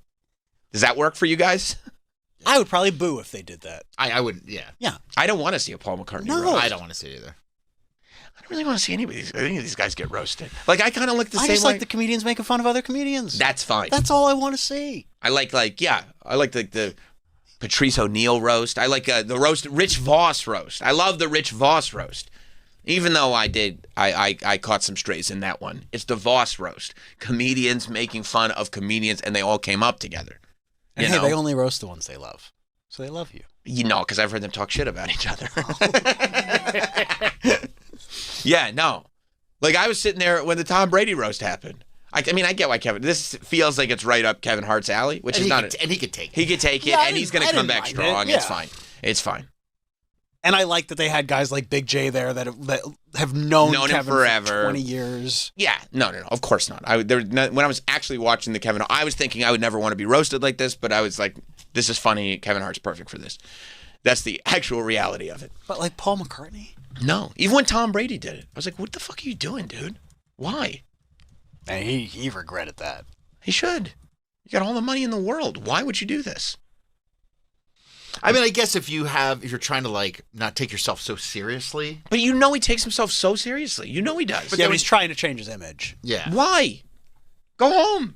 Be a football commentator. Who cares? Who cares about what your image is? He's cool now. Huh? Oh, because he's a cool guy. I'm not like most quarterbacks. I'm a cool quarterback. It's like how A-Rod, tried to change his image when he went down. He did. Yeah, I know he did. Yeah, but he didn't get roasted. No, he hasn't, and he would never do a roast. And he shouldn't. He can't take a joke. I'd say that's the one thing I would ever say to A-Rod. Look, you're good at a lot of stuff. Business, baseball, not postseason, but most of the games you're really good at. Going to the bathroom without blinds. Right. Yeah, shitting with the window open. Nice windows, too, by the way. But I would say you'd never do a roast. Why would you? What just sit around so Julian Edelman can be like, your wife fucked a karate teacher? I don't want that. You know what I mean? Like, why? Why would you benefit from it? Trade your trading cards. Yeah. Be the highest paid football commentator in the world, which That's already something he's learning to do, and you can hear him getting better. Yeah. He's taking it seriously. I respect it. Yeah. But, like, you don't need to be that guy. You got all the money in the world. But I guess if you're trying to change your image and you get those obvious jokes out of the way, like, here it is, this is what everybody thinks, and they tell it to your face. And it's like, maybe that's out of the way then. Like, there, we did it. We told it to your face. Let's move on. Yeah, and I think a lot of people after that roast found him to be endearing and more relatable. Yeah. I'm not saying I did, but like... If I were Tom Brady, I would say, I want you to know I'm not relatable. That's probably what Paul McCartney said. Ted He's Sarandos not called him relatable. I'm not relatable. No. It'll make you relatable, but I'm not. Yeah. Nobody can do what I can do. Try Ringo. See what he's doing. Yeah, exactly. Now we're talking. That would be funny. You know what'd be great? The roast of Ringo, and then like they just all shitted all over him, and then they didn't let him talk at the end. They were like... They roll the credits? Yeah, roll the credits. He's like, what? Yeah, fuck you. Roll the credits. I mean, I think he takes himself way too seriously. Yeah, he would think that he also should pull a Paul McCartney and turn it down. But he shouldn't turn it down. No, he should take the Ringo, game. I would take it. Yeah. Ringo, I would take it if I was Ringo. Might help album sales. I think so. The whole all-star band is hoping that he takes it. They got a lot of jokes. Oh, yeah. Oh, yeah, they do. You know, it'd be a great roast. Corey Feldman. It'd be legendary. Legendary. He would interrupt all the time. He goes, not true. No. It'd be brutal. I mean, Netflix needs to get on that. That is a brilliant idea. Can you imagine the roast of Corey Feldman? And they just let Soder and Big J host Oh my God. It would be the greatest of all time. I mean, it literally might be the greatest thing that's ever broadcast. And that includes all my shit, which is crazy. It'd be the greatest. I wonder if, like, when Kevin Hart does it, he doesn't get paid, right? I think he does because it's his production company, so he absolutely gets paid. Okay, so yeah. You could write a nice check to Corey Feldman. I mean, you could give him $20,000. You know what I mean? It wouldn't even. I mean, you know. He probably would think to himself, "It won't be that bad. People love me." He would. That's what he would think.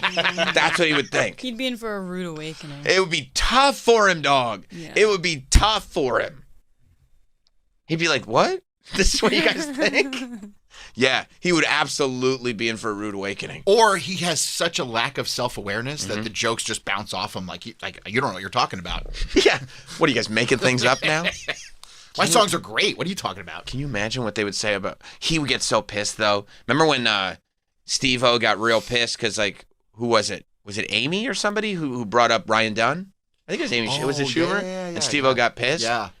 I mean, when they would bring up the other Corey. Oh. Corey Haim. Mm-hmm. The Corey Haim jokes would not stop. He'd be furious about that. He'd be really sad. Then they bring up Michael. Oh, yeah, you fucked Michael. He'd go like nothing happened. They go, I don't believe you. Yeah. That'd be I mean, tough. just any joke about Michael. Right. Like, don't joke about him. Because it'd be like you roast the ones you love, but you could just listen to these guys, and it's like they don't even respect him, let alone love him. Like they're just being mean. Yeah, this is bullying. It's the bullying of Corey Feldman. You suck at guitar. Yeah. Where's the joke? Right. That's it. Yeah. And that's what I would do. I would go Soder, Big J, Shane. You know, those are the guys I would let on there. Then would it be great if he doesn't even come out and do jokes? He just like performs a song at He's the like, end. I want to perform.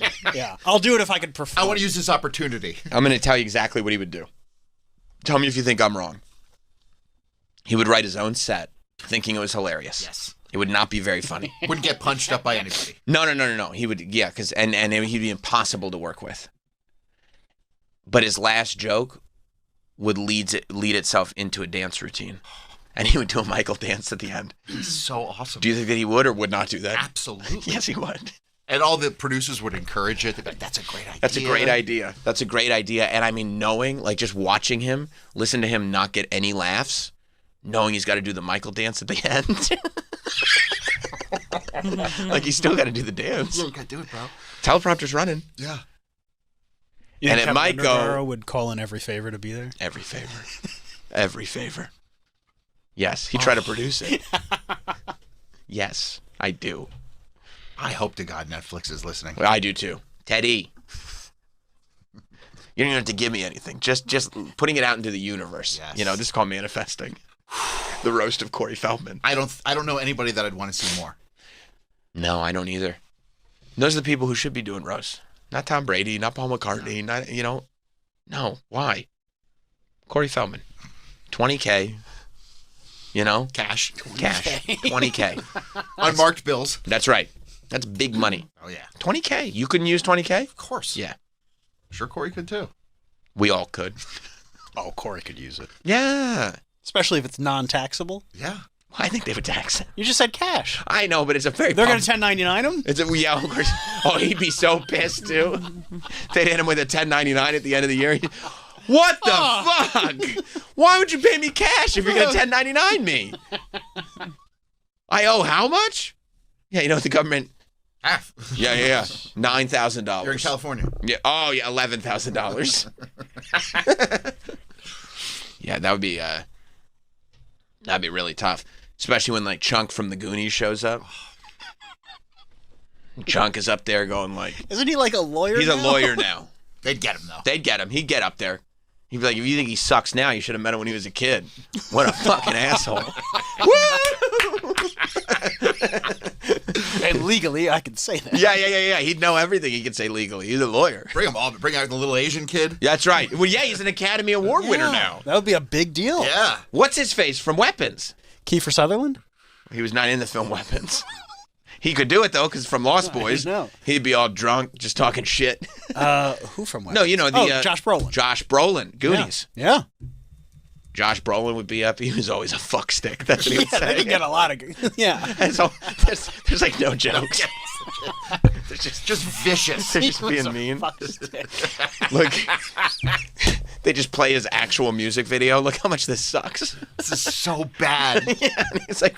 The wrong Corey. He's like, well, yeah. You can't do anything right. Why are you doing this? Fuck you.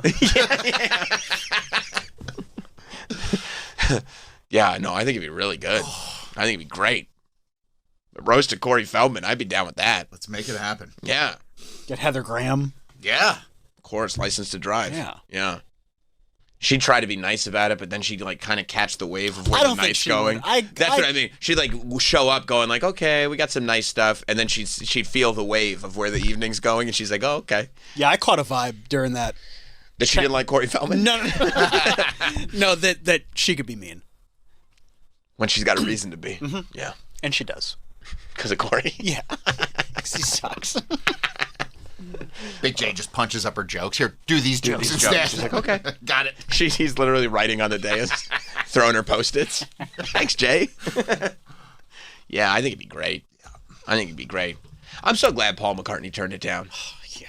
That would have been horrible. You're like the greatest living human on this earth. Why? That's huge. Yeah. But it's not, I mean... But he's right. I mean, who's greater than Paul McCartney as far as music goes? The greatest living musician. Yeah, I'd say as far as anyone goes.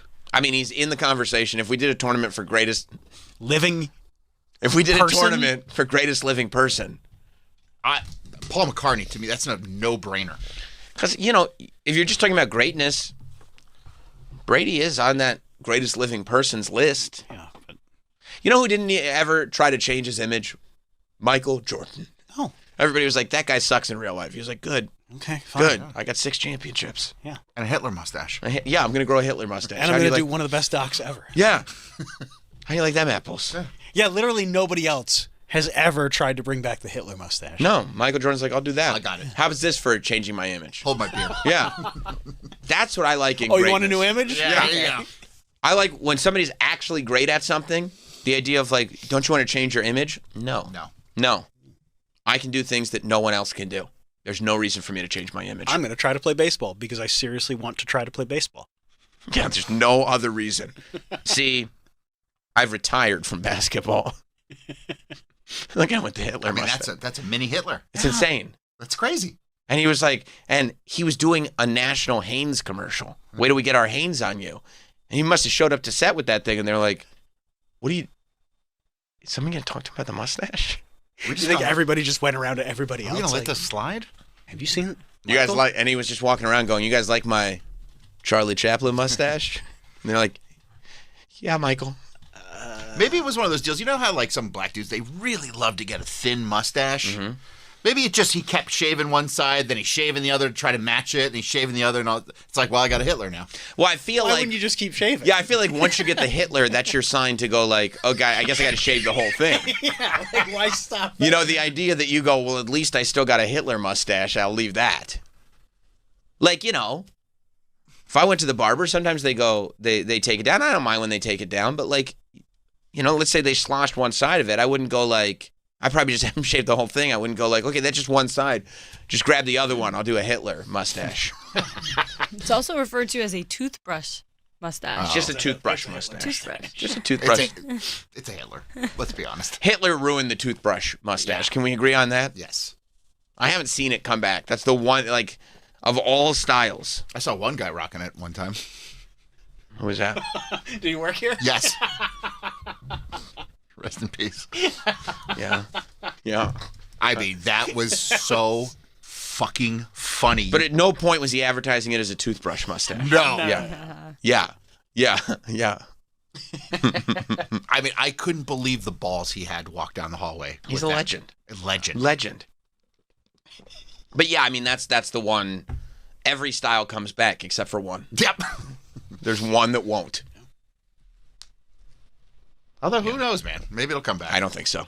It's been a long time. I can see Nick Fuentes rocking it. Again, that's probably not because the style has come back. It's probably a different thing. Oh, okay. Yeah. Gotcha. Yeah. Yeah. Yeah.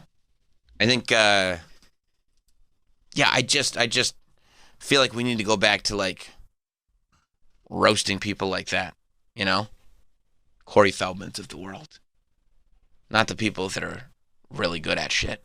Yeah. Like, don't do it. Be like Paul McCartney. Just say no. That's what I'm going to do. I'm going to start like a Nancy Reagan-like initiative. Just say no. Except instead of drugs, if you're a celebrity, just say no to being roasted.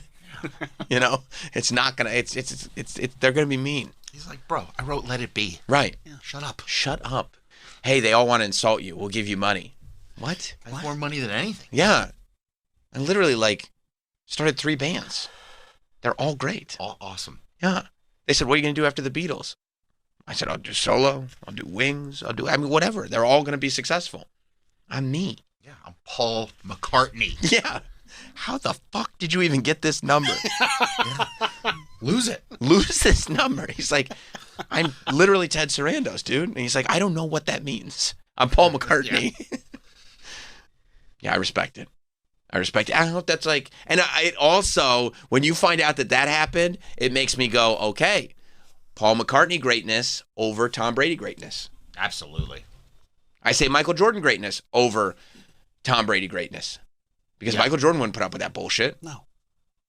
You know who would? You know who would get roasted? LeBron? Yep. You knew. Yes. Yes. And that in a nutshell. That's it. This is a guy who reads first pages of books to try to convince people he can read. And there'd be a lot of jokes about that. A lot of jokes about it. It'd get bad. It'll get bad. Stephen A. would get up there. You know? Making jokes about his kid. He doesn't like that. LeBron doesn't like that. What about Eddie Murphy? As a roastie? Yeah. No, he wouldn't do it. He takes himself way too seriously. Yeah, but he has tried to rebuild his image on occasion. Uh-huh. I could see it happening. Yeah, but then he just stops. Then he stops. Yeah. I could see him agreeing to it and then flaking out. That's probably the way it would go. Or like doing a roast where it's like just a tremendous amount of restrictions. You know what I mean? You can't do this, you can't do that. It's like, why bother doing it? Right. Right. Just to get Eddie's name in bright lights. Get David Spade out there.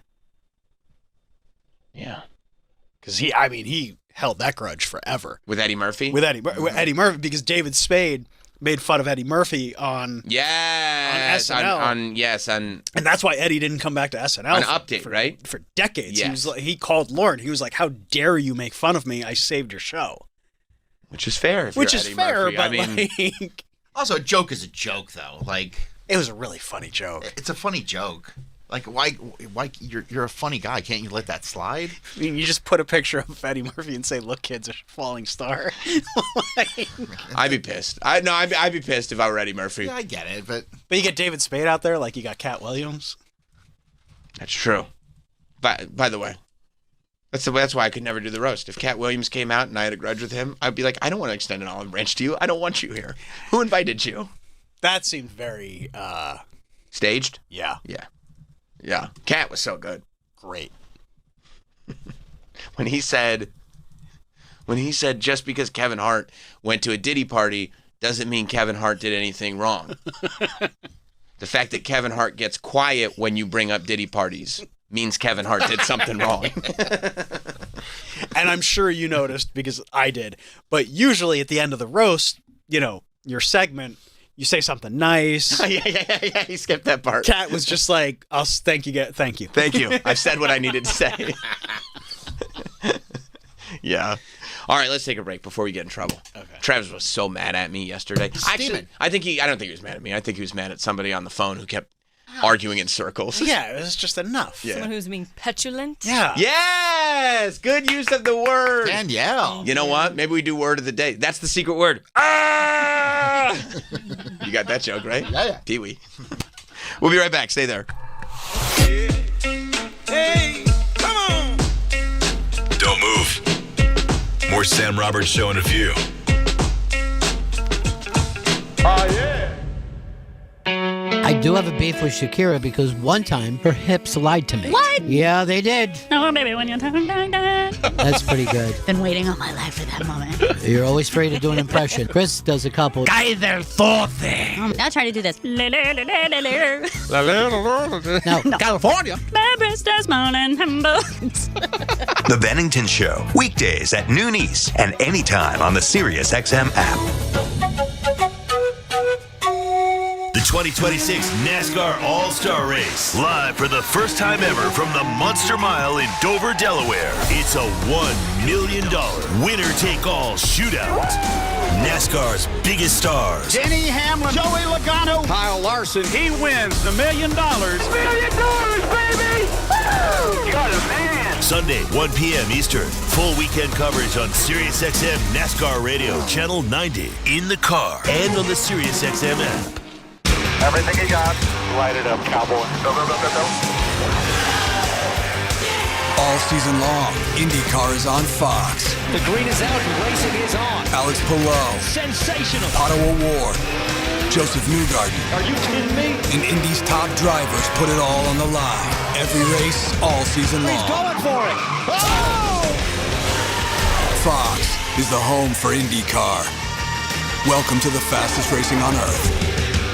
Pet owners and parents know the struggle. Every time dogs or kids go outside, they track mud right back in. If you're tired of scrubbing floors, you need Muddy Mat, the anti-mud mat that cleans paws and shoes before they ruin your home. Only Muddy Mat features thousands of ultra-soft microfibers that are 5 times more absorbent than ordinary mats, instantly trapping dirt and water to protect your floors. Put it by every door, under pet bowls, in the kitchen for spills. It even makes a perfect bath mat. And it's 100% machine washable, so cleanup is effortless. Since getting Muddy Mat, I don't worry about what my dog gets into. His paws are clean the second he steps off. No more mopping.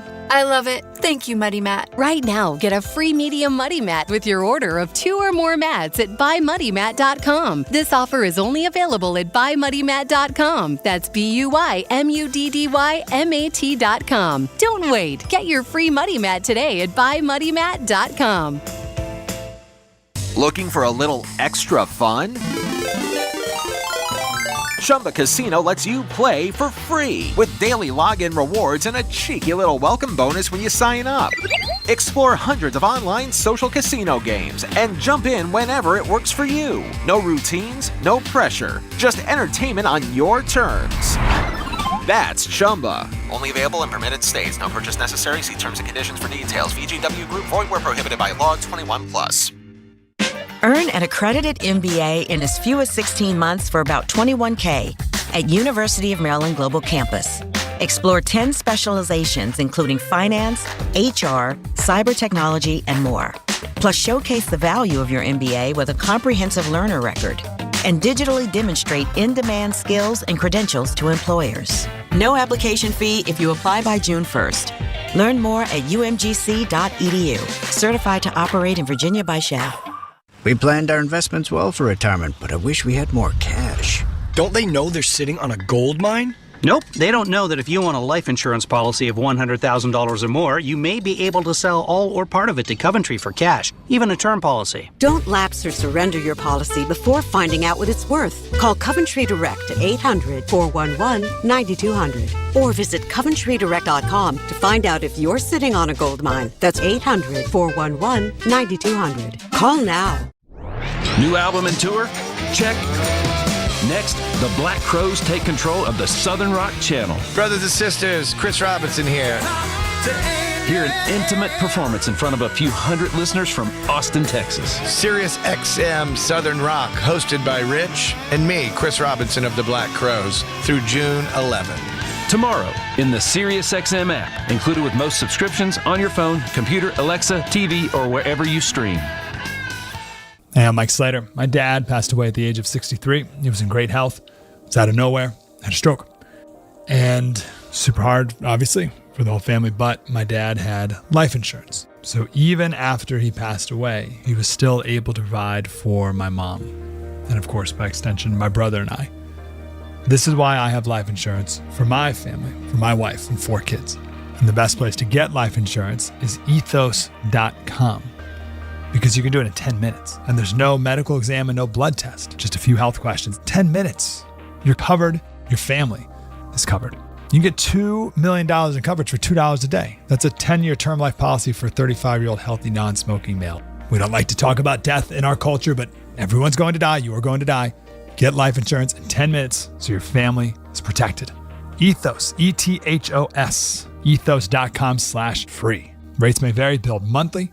ethos.com/free. Tired of the same old game night?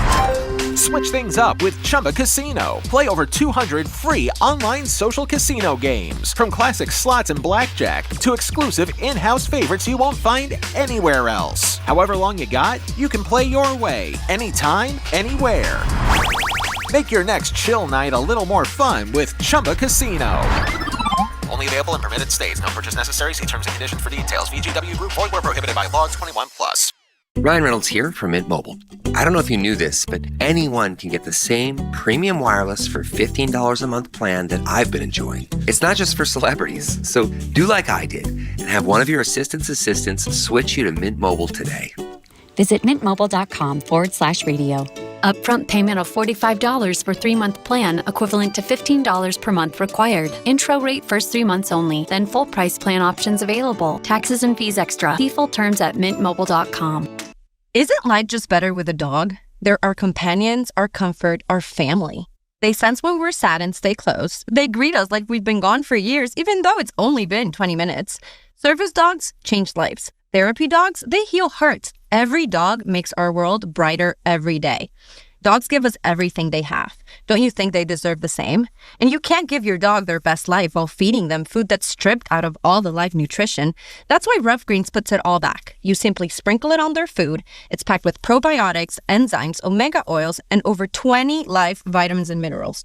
All natural, made in the USA, and hundreds of thousands of dogs now have more energy, better mobility, healthier from the inside out, and your dog can be one of them. Get a free Jumpstart trial bag for your dog today. You just cover the shipping. Go to roughgreens.com and use discount code BLUE. That's ruffgreens.com, discount code BLUE. Rough Greens, so good, your dog will ask for it by name.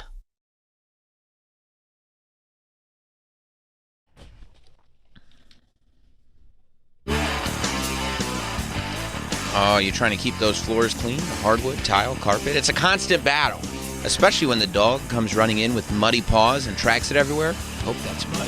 That used to be my nightmare until we got muddy mats. Now we keep one by every door, and the mat actually grabs the dirt and moisture before it even hits the floor. No more muddy footprints, paw prints all over the house. No. You know, I've seen videos online, and I thought that this can't work that well, but I'm living proof. It does. I got a couple of them. They're incredible. Only Muddy Mat, you see, is made with thousands of ultra-soft microfibers that are super absorbent, trapping dirt, water, and mess, so it doesn't spread all over the house. And when it gets dirty, you just toss it into the washing machine. That's it. If you're tired of constantly cleaning your floors, you're going to love your Muddy Mats as much as I do. Right now, you can get a free medium Muddy Mat with your order of 2 or more mats at buymuddymat.com. That's BUYMuddyMAT.com. Don't wait. Get your free Muddy Mat today at buymuddymat.com. Faction Talks, Trump Nation. Say hi to Jim in San Diego. What's going on, Jim? Calling you about top 20s. I really missed the top 20s. We all know that, when you get to the pearly gate, St. Peter's going to say, it's a pretty good list, Ed, but hey, you left Unchained off your Van Halen. Oh, my God. That one's been haunting me for like 9 years at this point. You got to be kidding me. And I'd still leave it off. I don't care what anybody says. I'd still leave it off. Trunk Nation with Eddie Trunk. Weekdays, 3 p.m. East on SiriusXM's Faction Talk, Channel 103. Turn up your weekend with Saturday Night Nation. All new experiences from channels across SiriusXM. Ozzy's Boneyard shakes and shreds with Saturday Night 7. BPM flips the hits on the Saturday Night Remix. Flex 2K spins 2000s bangers in the Coast to Coast mix. Plus dozens more. All starting at 8 p.m. Eastern, 5 Pacific. Tap into the SiriusXM app and search Saturday Night Nation. Hey, I'm Mike Slater. My dad passed away at the age of 63. He was in great health. It was out of nowhere. Had a stroke. And super hard, obviously, for the whole family. But my dad had life insurance. So even after he passed away, he was still able to provide for my mom. And of course, by extension, my brother and I. This is why I have life insurance for my family, for my wife and 4 kids.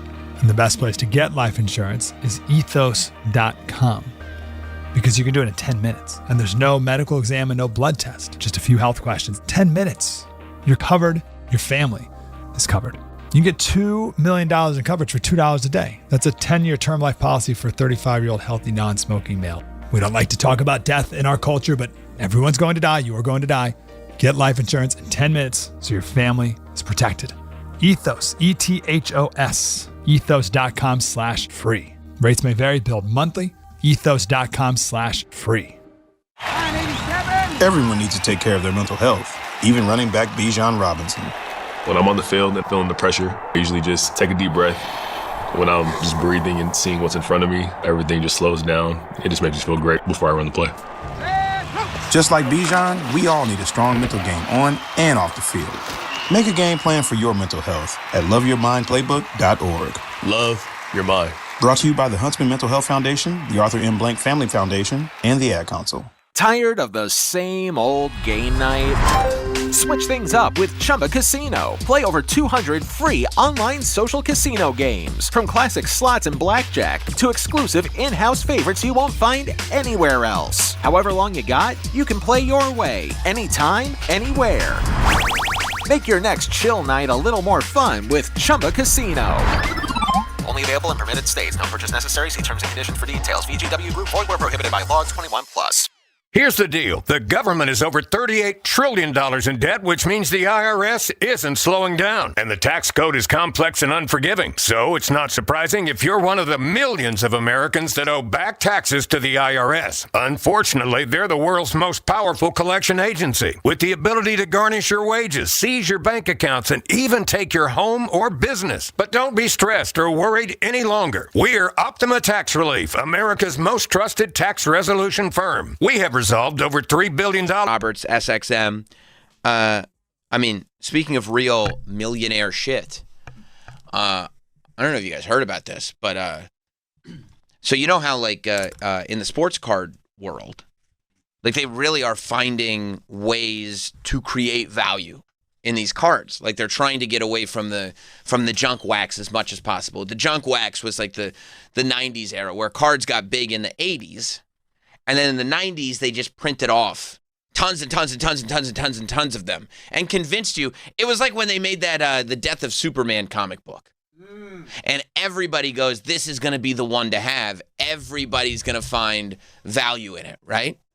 And come to find out, they printed so many of them that to this day, they're not worth anything. Everybody was able to get them. There's still tons of them just sitting around. So that's kind of what happened with trading cards in the 90s. That they realized in the 80s they had become so collectible and rare that by the time late 80s, 90s hit, they were just printing out so many trading cards that none of them retained any value. And there was new companies, right? And there was a ton of companies. Yeah. Yeah. So now they specifically create ways for cards to not only be valuable, but hopefully retain value by, creating one-of-ones, creating memorabilia, attaching them to certain events, creating true scarcity in an effort to figure out, how to make as much money as possible now, but also how to not kill the hobby, which has always been, the sort of relationship that you want to have with all collectible stuff. Try as they might. We'll see. We'll see. It's working. What? Killing the hobby? Well, not for the very, very wealthy. The very, very wealthy are sitting high. So what they do now is they put, and they really are incredible cards. If you can get them, I've seen them. I've never been able to own one, but I've seen them. Like they'll put, and I think we've talked about this before. They started like with the NBA, putting the logo. They'll take the jersey of a player like a LeBron, and they'll take his jersey off after a game, and they'll cut the jersey up and put it into cards. But the most valuable one is they'll take the NBA logo, the logo man, off the jersey, and one card has the logo man. The patch from the jersey is in the card.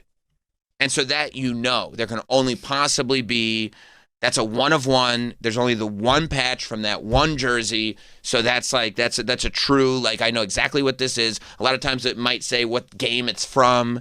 It becomes this real thing. And so, like, they've made cards where they'll put, like, 3 logo mans on it. But see, there's one right there, right? 2015 Kevin Durant card is up for sale. It's signed, and it's got the patch on it. It's a one-of-one, $200,000. Now, will somebody buy it? I don't know.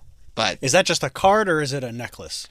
No, it's a card, but it is able to be turned into a necklace, but only if you have the finances of, say, somebody as insufferable as Mr. Wonderful, Kevin O'Leary. Okay. Icarus O'Leary. Icarus O'Leary, who's getting real toasty. Right. So they finally figure out a way to do this into WWE world, which is at WrestleMania, they now have the wrestlers wear a WrestleMania patch on their gear. And you see them, and they put it on, and they wrestle the match with a WrestleMania patch on their gear. And then after the match, they take the patch off immediately. And I mean, and I've actually seen the process on how, like, meticulous this all is, because that's what'll kill the hobby if they're sloppy about it at all. Like, the authenticity is, like, untouchable. So, like, let's say whatever wrestler it is, they know exactly which patch they put on them. As soon as they get back from the curtain, they take the patch off, they put it on a thing, they label it, the whole thing. So they know. Do that in baseball too when with debuts. Yes. Yeah, and they started to Topps does baseball? Yeah, they own everything. Right. So Topps does it for WWE too. When you get to the main roster, you put a debut patch on. Yeah. And then they take that debut patch. Yep. Put it in a card. I assume they do it in basketball and football and hockey. Yep. And so then I mean, it takes the rookie card idea. Yeah. And multiplies it by everything. But they've never tried this with wrestling before because there's never been that thing. But so they're doing it now, right? And so the patches that were on the WrestleMania gear from last year are just coming out now in these boxes, right? And it's this set of cards that, like, I mean, it's impossible. It's not a retail. It's impossible to find them retail, right? They all get scooped up, and they're literally like each box. Are you talking about the actual cards? Yeah, like the set of cards. Yeah, but didn't they like triple or quadruple the run this year from last year because it was so successful? Probably. Yeah. Probably, but these cards are like... But they're still hard to get. They're impossible to get. And in the box, it's like... It costs $1,200, $1,500 to get this box that has 10 cards in it. And it's so weird because, like, I keep asking Sam to bring me a box, and he won't. I won't do that. I won't do that. Bring us an action figure. I know. Like, you can't get anything from this guy. Nothing. Not a goddamn thing. Tight as a drum. That's right. That's right. Like a bullfrog's ass. Watertight. It's annoying. Hook up your boys. Yeah, well, I know a couple guys for 2 decades. Wait till you hear this. You're really going to want the hookup now. Go ahead. What now? Somebody found the Randy Orton patch card, right? Mm-hmm. Okay. And he wasn't even the main event of the WrestleMania last year. They found it out of nowhere? This RKO came out of nowhere. Wow. Mm-hmm. They find the Randy Orton card. It's got his signature. It's his 20th WrestleMania, which everything adds to it. Like every piece of lore adds to the value of it, depending on who wants it. And it's got Randy Orton's WrestleMania patch on it. And it went, and somebody found it in a pack, and they put it up on eBay like immediately, it went for $42,000. Insane. Bro. $42,000. This is the GameStop owner? Yeah. Well, he's going to add that to the $55 million that he had. He's pretty sure he's going to get eBay now. There we go. $42,000. And now they're sitting there going like, oh, well, like the CM Punk card and John Cena cards haven't been found yet, and those guys were in the main event. So people are literally like, there's a bounty. Somebody has already said, whoever finds the CM Punk card, I'll give you $30,000 for it. It's quite a Willy Wonka situation. 100%. 100%. But honestly, like CM Punk was in the main event that year.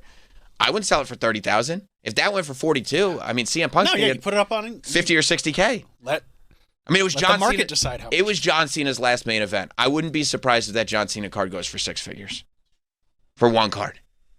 It's crazy. It's almost as expensive as a seat. So it goes. Yeah, that's to see the last of it. That's right. That's right. So it goes for $42,100, and it's like $42,100. That's a very specific thing. And I was like, oh, but it was on eBay, which means eBay rules, right? Yeah. So like the way to win an auction on eBay is to go in at the very, very end and bid something astronomical, the highest value that you would possibly be willing to spend, because all you're really going to be forced to pay is whatever interval over the last guy's high bid. You're not going to have to pay your high bid. You're just going to have to go one level over the last guy's high bid, which is why I think you get a number like $42,100, because the other guy's high bid was probably $42,000, right? So this person probably just came in at the last minute and, bid whatever, $50,000, $60,000. And so it's $42,100.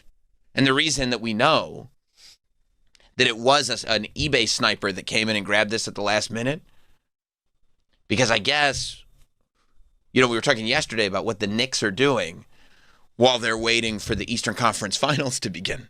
Probably catching up on rest. Right. Recording podcasts. Maybe. Karl Anthony Towns is bidding on cards on eBay. Good for him. Karl Anthony Towns from the New York Knicks. That's a zesty hobby. Yeah, it is a zesty hobby. But this guy, you made it to the Eastern Conference Finals. You know how you want to celebrate. You want to buy yourself something nice. Yeah, get yourself a little present. He wants to drop $40,000 on a Randy Orton card. And I'll bet, knowing eBay, he probably said, I'm going to bid $42,000. That way people will think $40,000 is my limit, but that's my buffer. You always want to build a little buffer in case of snipers. Is he a wrestling fan or is he a card collector? I have no idea. I know Jalen Brunson is a wrestling fan. Right. So I feel like this would have come up before. Yeah. Maybe he was bbuying it as a gift for Jalen Brunson. Oh, that would have been so gift. Sweet. And now, hey, thanks for scoring all those points. Right. What's he going to say now? Like, hey, I was going to get this for you, but I got outbid. This is what he said. Karl Anthony Towns reveals that he was outbid on this card at the last minute. He said, I thought it was ours for the taking. And he just posted this on his Instagram stories or whatever. So people were like, what the fuck? He was the one? I thought it was ours for the taking until a last minute nuclear bid snuck in. I thought $40K would get it done. So he had $40,000. Oh, he's a card collector. That's probably what it is then. I mean, this is Big Bodega's cards, and his nickname is the Big Bodega.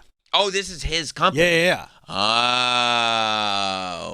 And this the Instagram is sick. I thought it was ours for the take. Oh, I didn't realize that was him, Big Bodega's Welcome to the cards. world of Karl Towns' card collection, yeah. That's sick. I love the idea of making millions to play basketball, and you're like, I'm going to buy a bunch of awesome cards. Yeah, I'm just going to buy cards. Yeah, no, he's a collector. I mean, good for him. Not good for him. He lost it. He fucked up the market because now it's now the value of those Did he though? things, I mean, somebody else bid more, so he didn't fuck up the market. 100% right. I mean, it's because that's what it is, right? With these things that are so rare and so valuable, and it works for every hobby. It just takes one guy to go I'll pay this much. And that's how much it's worth. And now that's how much it's worth. And now if you're competing for it, that's the ballpark that you want to be in. Yeah, there he is. Bodega. I mean, look, it's not so bad because the thing about it is if you're going to pay $40,000 for that card, I would think part of it is it will promote the brand, right? I'm paying people will find out I spent $40,000 on this card, so they'll think about my card company, they'll think about whatever it is, whatever he's promoting. Come check out what I got for sale. Right. Also, bidding $40,000 and losing gets you a certain level of promotion without actually having to spend the $40,000. So it's not all bad. You should have him come do breaks with you. Oh, I would love that. You would do that? 100%. Oh, especially because I'd be like, Carl. Hey, Carl. It's like people don't call me Carl. But like if he walks in the room. Hey, Carl. Good to see you. Good to see you. But then if you pull something that he wants, he'll be like, oh, I wanted that. It's true. Why you make fun of Carl like that? That's how he talks. No, it's not. It's not high-pitched. Not high-pitched enough? That's not right. No, the only thing that would make me mad is if we were driving someplace and he ate all the snacks. And I go, well, and he'd apologize. I'm sorry. I'm sorry. And I go, well, I'm sorry, it doesn't put the delicious Triscuit crackers in my stomach now, does it, Carl? Oh, you guys were eating Triscuits and he ate them all. Because he's a much bigger guy than you. Well, he's a bigger guy. He's a bigger guy and he's an athlete, right? But that's what you would say. That's what I would say. Yeah, I would love for me and Carl Anthony Towns to break cards together because I'd be like, you really think we should buy another box? And he's got the money. And that's exciting for me. He'd be like, I got this one. I'd be there with a whale. And that's what you want. That's what you want. I'd be like, I don't know if I really got that kind of disposable income right now. And Carl would have my back. Maybe he'll do something at Fanatics Fest. Now that he's this public, he should. Well, I'll be there. Have a booth or something? Well, I don't know if I'll have a booth just sitting there by himself opening cards. No, but I mean like maybe Big Bodega Cards. Well, I'm sure he's got people that work for him. Right. I'm sure Big Bodega Cards, and maybe he'll do I'm sure he's going to do a signing at Fanatics Fest. Can you get me in? Yeah. I'll send you the link for tickets. No, that's okay. Yeah. Yep. Yeah, they're pretty affordable, so. Discount code shouldn't or be a something. problem. Yeah. I'll just give you the .com on that. Okay. Yeah. Tickets. Yeah. Buy a weekend pass for yourself. I'll get you in every day. Gets bigger and bigger every year. It's 4 days this year. It's the same. Yeah. Thursday, Friday, Saturday, Sunday? Yeah. That's nuts. That's Comic-Con. I know. It's huge. I can't believe this Fanatics Fest. I went to the first one thinking I'm going to be honest, I thought it was going to be a disaster. Because a lot of these conventions, they start with the best of ideas, the best of intentions, but they're really hard to pull off. Yeah. Especially with the names that they were promising. I was like, oh boy. And when everything I've been to every one. I've watched them. Everything runs smoothly, and all of the people advertised show up. I'm like, Jesus, they got. I don't know how they do it. It's amazing. It's amazing to see. They got people just you should see under the Javits Center. The amount of people just for transportation alone. This guy's car's coming. That guy's okay. You go here. You go there. They got golf carts ready to go for every single person. It's unbelievable. That'll be fun to see. Yeah. Wait, why would you get to see that? Because you're going this year, right? Of course. Right. So that'll be fun to see. For me, yeah, it's awesome. I saw it last year, but it's I feel like super you want to fun. hang out with your boys. You would go to Fanatics Fest, right? Of course. You want to come? I would love to. Cool. Done. You gonna send them that the link? easy? Yeah, of course you can. Oh, thanks, bud. And what? We just talk to you about it? On the show, you mean? Yeah, we'll just talk to you about it on the Monday or whatever. I'd probably text you guys when I rolled through. Roll through Fanatics Fest. Oh, are you getting tickets? If you're gonna send me the link, yeah. Oh, yeah, it's fanaticsfest.com, I think. It just tell you. You can probably get me a pass, right? Hey, here's a VIP pass. I don't know, man. This will get you back here. I'll work on it, bud. Stop. This will get you into Hall H. Hall H, yeah, no. Yeah. Line up outside Hall H. I'll meet you there with the pass. You see, yeah. I guess he said I should get online and he'll meet me here. I guess I better just jump on the end of this line. I got no service down here, so yeah. Can't really check in, but he'll find me. He'll find me. Yeah. Yeah, that's what it'll be. They do the big events downstairs. Yeah, of course. That's where. Yeah. I'll be like, I hit you up. Did they not go through? Oh, that's my bad. Yeah, I see right here. It says not delivered. Yeah. I didn't try again. It would have thought. Yeah. It's one of those. Send the text. You ever do that? Text somebody and turn your phone off. No, but that's a funny idea. Just so it doesn't go through? I did. No. Oh, I've done that. I've accidentally sent a text and then quickly shut my phone off so it doesn't go through. Then you fire it back up and sure it goes right through then. There was one move I pulled once many years ago where it was okay, we're gonna go out. Call me. Like we'll go out around 2:00, right? And I'm just sitting there looking at the phone. 2:00 on the dot. I turn my phone off because I wanted to get out of it, but I didn't want to. That's funny. I didn't have the balls to cancel it. Do we know the person? No, no. This was years ago. Okay. Right. So but I turned the phone off at 2. Isn't that you basically canceling it? They didn't know you turned your phone off. They just knew you ghosted. Then I was like, much later in the day, I was like, oh, I didn't hear from you. You're incommunicado. Right. I was like, I guess, was it after 2? I didn't hear from you, so I went out. I guess I turned my phone off, yeah. But since I didn't hear from you, we said 2, and I didn't hear from you, so I left. It's really spineless. You gotta do what you gotta do. You do gotta do what you gotta do. You absolutely do what you gotta do. Do we know who outbid him? No, that's a great question. Whoever outbid Carl, has not, to my knowledge, come forward. And I try to keep my ear to these hobby streets. But yeah, they have not yet come forward. Yeah, I'm trying to keep track of like which patches have been found and haven't, what they're going for. This is by far the most. This is actually the second highest WWE card ever in history.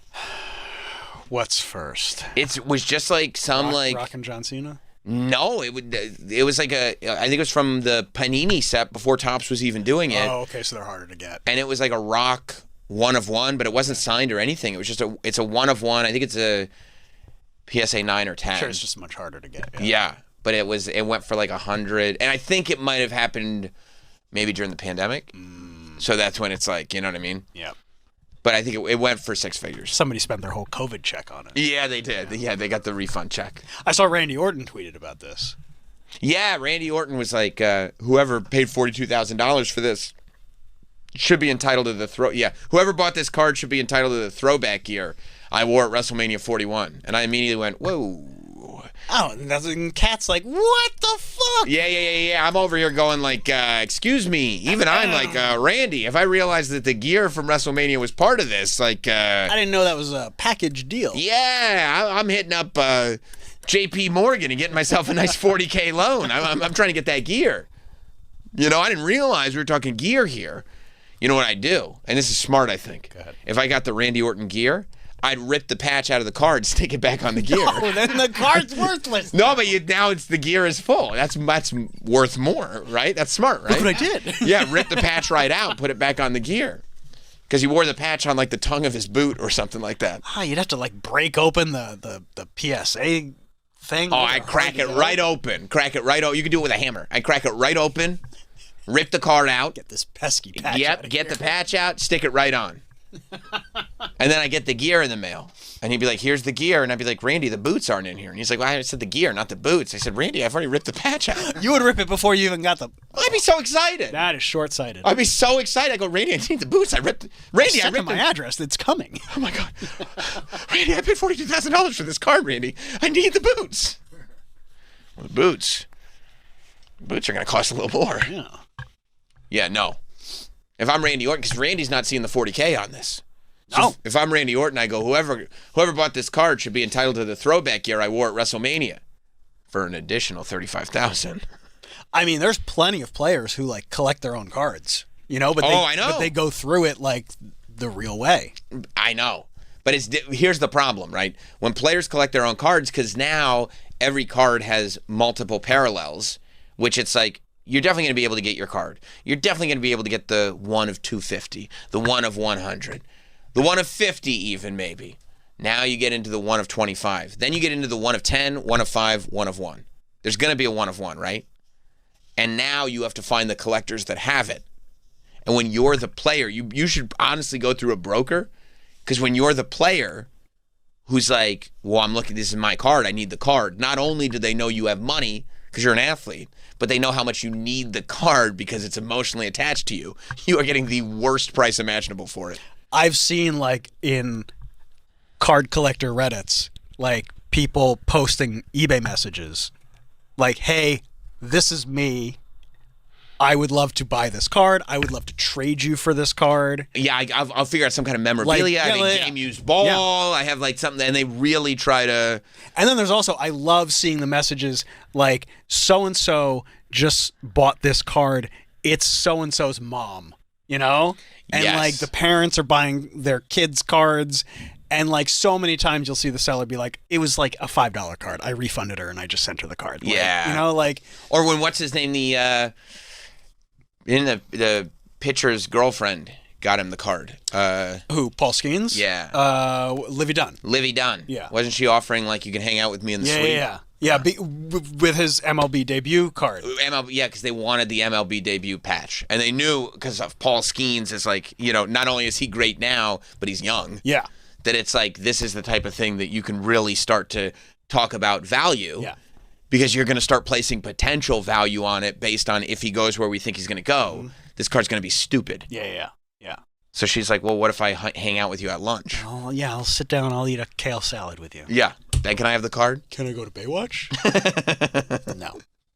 No, you may not. No, you may not go to You Baywatch. may not go to Baywatch.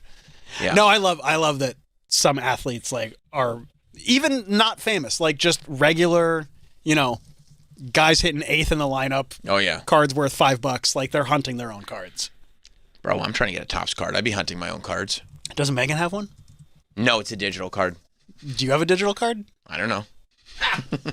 That's weird. You're usually on top of that stuff. What? Like you would tell us if you had a digital card. What? I think it's cool that Megan's got one. That's awesome. It's a digital card. She's awesome. She is like. She posted that on her Instagram. I messaged her. I was like, it's a digital card. It's like an NFT. Yeah. It's an It's an NFT is what you're saying. Yeah. Good. It's a digital Yeah, card. you screenshot it now. I got one too. Right, exactly. It's a digital card. I saved your Instagram story. I have it. It's petty. I'm sure you'll get a card. I hope so. They better not try to rip me off if they make a superfractor. I'm trying to get that on the cheap. I hope Megan gets one before you. I would love that. Why? Yeah. Because, like, you know, we should be, deserves it. What do you lifting mean? these women in wrestling up on a pedestal. Absolutely. Oh, can you imagine, like, Megan and Kathy Kelly get cards? That would be great. Kathy Kelly's got many cards. Oh, does she? Oh, yeah. Good for her. Oh, yeah. Really? Kathy's in the mix. She should. Yeah. She very much should. I think the next stop is Megan. She looks better than you. You know, I mean, it hurts for you to say it so matter-of-factly, but I'm reaching for arguments here. I'm trying to figure out some way out of this, and unfortunately, it appears. I didn't even know we were talking about looks. I mean, listen, it's an aesthetic business. It's a picture of you on the card. Yeah, but I mean, like, Hornswoggle's not, like, the best-looking guy. No, but he's got matches under his belt. That's true. You don't. I'm going to tell you something.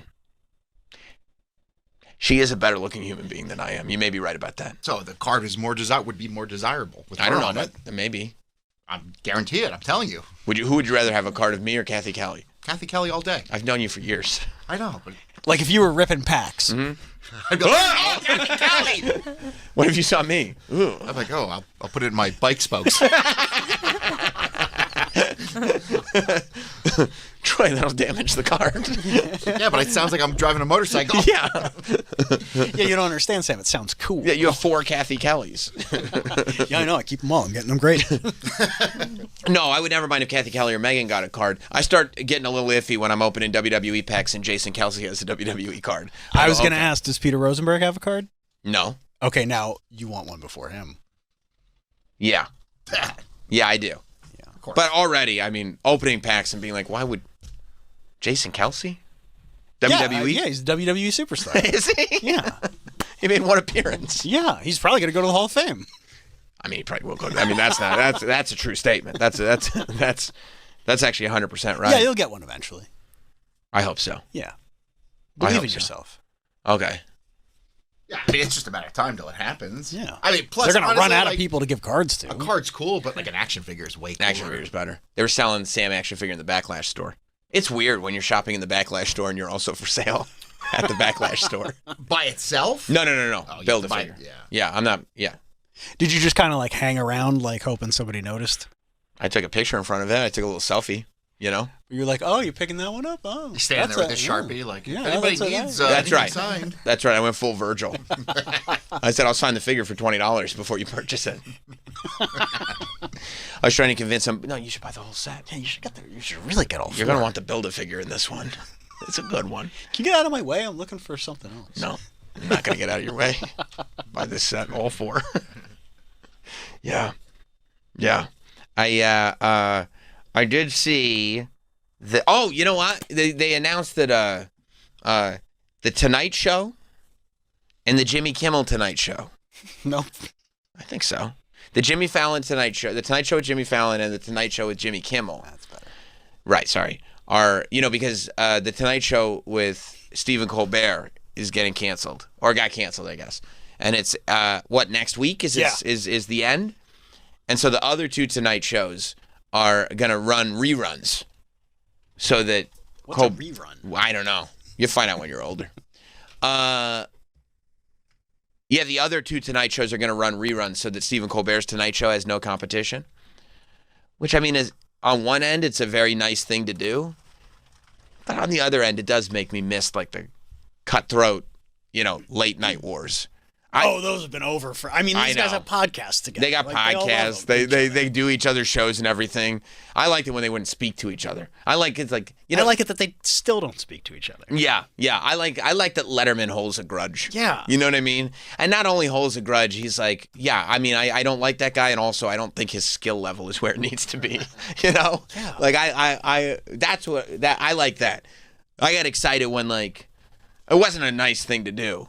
But when Kimmel when he popped onto Leno's show that one time and just started killing Leno for taking the Tonight Show back from Conan. Oh, because he and Letterman are BFF. BFF, yeah. Yeah.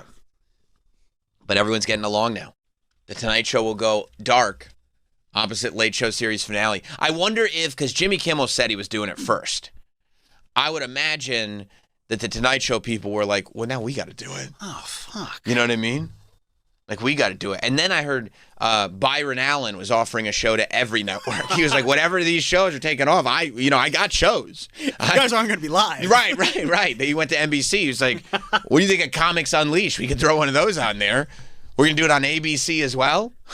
I'll take care of the advertising. I mean, is it beyond possibility that Byron Allen shows just start getting simulcast across all three networks within 2 years?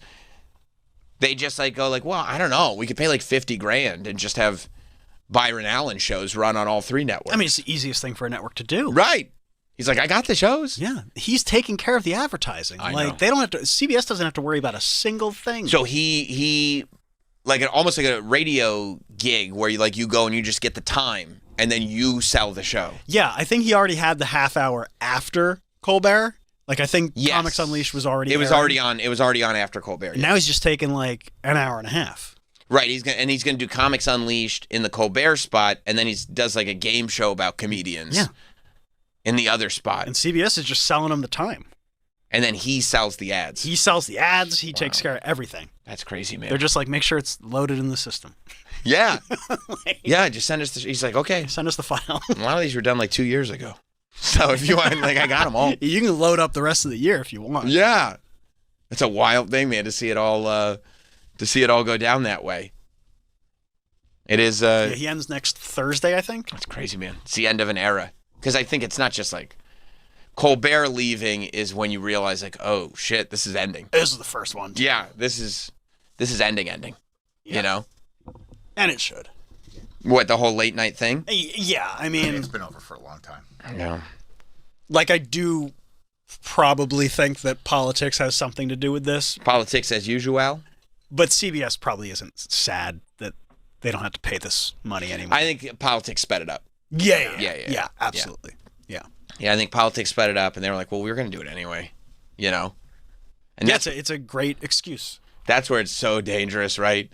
Because they're going to start looking at what kind of ratings Byron Allen gets in comparison. Because they don't need him to get anywhere near Stephen Colbert numbers. But if it's let's say he gets half the ratings that Colbert got, but the show costs 10% of what Colbert's show cost, they just made a lot of money. I don't think they need to care about ratings at all. They're not paying for advertising. They're not paying for advertising. That's a great point. They're already this is just it. We don't even have to worry about it anymore. I wonder if the morning shows, how long the morning shows. I think those will stay around a lot longer. I do too, in the sense that it's just kind of such an established thing that the TV is just on in the morning. It's comfort food, and and late night shows are comfort food too. But more people are awake. In the morning. Because there's more people are awake in the morning, and more people want news entertainment in the morning. Yeah, you want to start easy, but you want to feel like you're getting informed of what's going on now. Like you want to go in knowing what's happening. At night, like you're really okay, watching a serial killer doc or a Netflix thing or whatever. Yeah, like it's almost like, especially now, like it was one thing when you would go and you'd get your newsertainment in the morning. You'd pick up a newspaper on the way to work. George Stephanopoulos tells you what's going on. George Stephanopoulos lets you know. You go, I remember that guy. Hoda gets drunk. Yeah, well, you wouldn't see Hoda because that's for the lady to see at home. You're going to work. Oh, right. You go to work. Your wife is going to watch Hoda. That's for her. At 11. At 11. Yeah, her and Kathy Lee are going to do their thing. You're going to get on the train. You're going to read the newspaper. But like it was like at the peak of this thing, you weren't getting inundated all day, every day. And now, like, it's not just remember there was like, back in the day, it was like an executive. The executive, like a top dog would have a TV in their office and they keep like the financial channel on all day so they could watch the markets. But now, yeah, they watch the ticker. Yeah. Let's get a ticker installed in this office. That's how much money these companies used to make. They'd be like, we're not even a financial company. I want a ticker in my office. All right, we'll put a ticker in the office. They have those red, stock symbols running through. Also, get me a button that locks the door. Why? Meetings. Yeah, for meetings. Yeah. Here's the thing. Don't fucking ever ask me why. Oh, sorry. Also, a Diet Coke button. Yeah. You want it to be two separate buttons? Here's the thing. Stop with the follow-up questions. Oh, sorry. I forgot. It's a very toxic workplace. But once everybody got like social media on their phones, like you're inundated with information all day, every day, right? So you get to the point where at the end of the day, the last thing you want is to hear about what's going on. Like it's you don't want to hear about what's going on. And also you got hit with opinions all day long. You don't want to hear about the news. You don't want to hear about somebody's opinion on it. And if you do, you're watching one of the goofy news channels. Because every single news channel has goofy nighttime shows where there's just like a guy telling you his opinion on stuff or a lady telling you his opinion on stuff, Oh, I thought you were talking about Goofy. No, I wish. That's on the Disney Channel. Goofy does the news at the end of the day. Except he's conservative now, which is so weird. I didn't see it coming, but like, Max is still progressive. Oh yeah, he's younger. He's a younger guy. Generally are. Yeah, he's a different generation. Goofy is like Goofy went MAGA? Yeah, he's old man yelling at the clouds, yeah. He's got a MAGA hat with holes in the top so his ears can stick out. Cool. Yeah, it's kind of fun. We need separate bathrooms. Yeah, that's right. Goofy asks what happened to this country. Right. That's the goal. Right, exactly. Instead of going he goes They brought him back on. I was watching this week. So that's the one thing I saw on SNL this week was the Tucker Carlson impression. You didn't see the auctioneer skit? No. Very funny. It was funny. I'll look it up. But yeah, the Tucker impression. The Tucker impression is really good. That's the goal. That's the idea. It's just like every.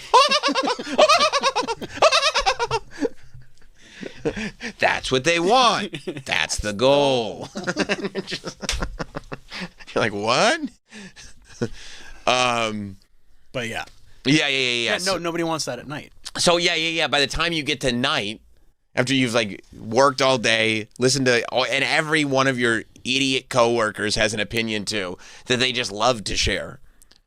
The last thing you want to just put on some bullshit or something, or you turn on, whatever, the CNN roundtable or Gutfeld or Laura Ingraham or whatever, like that's where you're going if you want politics. So it has left a lot of late night shows on this island where it's almost like, well, where do we fit in? I mean, they could have been funny.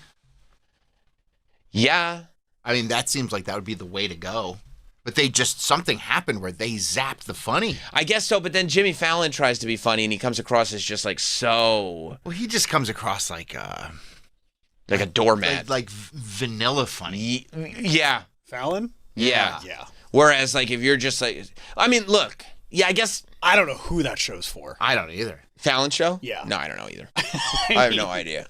I don't know. I see clips and I'm like, this is. I mean, sometimes there's good musical guests. Yeah, but that you're just watching a musical performance. Right. Yeah, I'll look it up on YouTube later. Yes. But I think also how we receive politics has changed. Like how it's given to us, but also how we receive it. Like Leno used to joke about the news nonstop. Like all of his jokes were headline based. He was making fun of whatever scandal. But like we had the ability to just take jokes and not have them be political. So like now I don't know if we have that ability, but also you're right about the joke, people telling jokes, not being able to do it without being like, here's exactly how I feel. Yeah. And it's like, I don't care how you feel. Yeah. Like, don't cry, man. Don't cry on the show. It's embarrassing. You know what I'm saying? Don't cry. What are you crying for? Who cries? Kimmel cries sometimes. He cries. Every other week, he's crying about something. Well, I guess he's emotional. I guess it's good to be in touch with your feelings. All right, we'll pull it together before you go out and the cameras are rolling. Yeah, that's probably right. Have Guillermo slap you around a few times. I like the Guillermo stuff. That's funny. I like the Guillermo stuff. And it's just like, it sucks because you know Kimmel can be funny. Yeah, he's a funny guy. He's a funny guy. Yeah. But it's like, where is it? Right. He's completely void of any funny on his show. And he's a lot funnier than he can be on TV. Yeah. Like, I think Jimmy Kimmel from The Man Show still exists. Of course it does. You know? Yeah. But he's very aware of who he's playing to. I don't know. I think sometimes people change when they get older, too. No, I do. I think he's authentic on the show. Yeah, okay, I see what you're saying, yeah. But I think he is still funny. But he doesn't want to be mean, you know? We need... I mean, we need we need a revolution in entertainment. A revolution. You're calling for a revolution. A revolution. You say you want a revolution. It's funny. I was just thinking that. Wow. You know? Yeah. We all want to change the world. We all want to change the world is the point. That's a great point, Troy. I didn't even think about that. I'm just saying, like, imagine all the people just, like, living in harmony. Really? Ooh. Why are you saying like that? Well, that's how I talk. That's the weirdest thing I've ever heard. Mm-hmm. Interesting. You know, and then I look at some of these hosts, I'm like, get back. You know? To where you once belonged? That's exactly where I want them to go. You know? You're talking about JoJo? Yes, I am talking about JoJo. No, like, where it's like, imagine a world of entertainment where there was no messaging whatsoever. Not even a message against the messaging. Because that's the other thing. Sometimes people will be like, we have to get, like, back to, like, you know, this. And so my message is against the message. And it's like, how about no message? What about no message, just entertainment, just funny stuff? No, like, you know what's really valuable about this? Nope. Well, you've already lost me. No free speech stuff.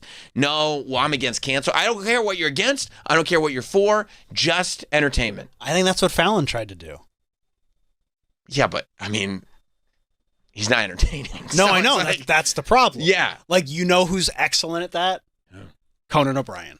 Yes. Yes. Just put the fucking Conan podcast on. Like, I it's love the just Conan funny. podcast. I was even when there is, like, you're talking about something that does have messaging behind it. I was watching Conan talking with Zach Galifianakis, and Zach was talking about the podcasters that had Trump on and criticizing how, like, they didn't act like comedians with Trump. They were, like, sucking his ass a little bit.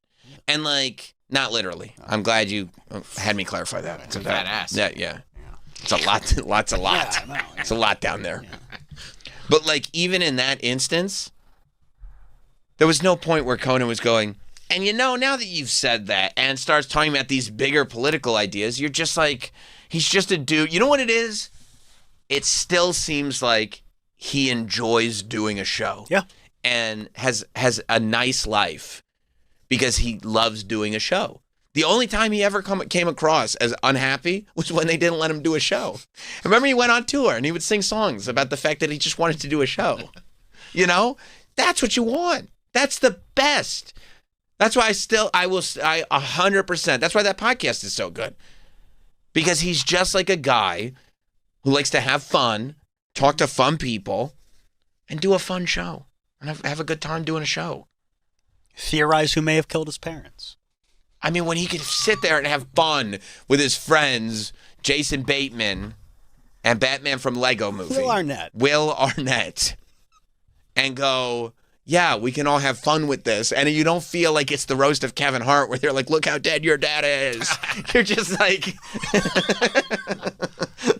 You're just like having a good time. You're actually having a good time with your actual friends.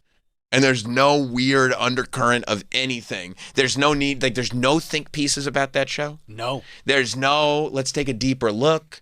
There's no YouTube hater videos about it. There's no YouTube pro videos about it. In fact, maybe the most famous clip from that show is about Epstein. Of course. And nobody is like, well, you know. It's just funny. Well, he should have. Like, that's literally, Conan is the perfect example. That's a perfect person. If we do our greatest humans thing, Conan's on the list. He's definitely so on the list. Yeah, absolutely. With McCartney and Tom Brady. Yes. Yeah. Tom Brady's out first round, if I'm being honest. Oh my God! It doesn't matter who he plays. I don't even know if he's going to qualify. Conan's absolutely on that list. Do you think we should do a greatest living persons list? That'd be fun. I kind of want to. You can't put yourself on there though. Somebody can nominate you. Okay. Do you have anybody you want to nominate? Me, off the top of my head, I just did Conan. Can I do another one? Yeah. Sam Roberts. Nice. Okay, great. Yes! I appreciate you letting me get two. Yeah, you can have two. That's nice. Yes! It would be great. It's like Paul McCartney, Conan O'Brien, Tom Brady, Michael Jordan, Sam Roberts. But wait, what was the... What? Yeah, and he's a 1 seed? Of course I am. Look, I do like multiple shows. Like, I mean, yeah, I'm on the list. I think I'm on the list. You have anyone you put on there besides McCartney? Kathy Kelly? That's not. No, I'm not. No, I'm vetoing. She's a great person. Okay. I mean, you asked, so. Okay, no, I did. I think he thought you were going to go a little more famous. No, I just didn't. I thought you were not. And this is not how I feel. I think she's got an incredible skill set. Mm-hmm. I feel like you did that based on aesthetics. Okay. That's what I think. That's what I think you did. So, I love that response. Well, then that's what you think. Okay.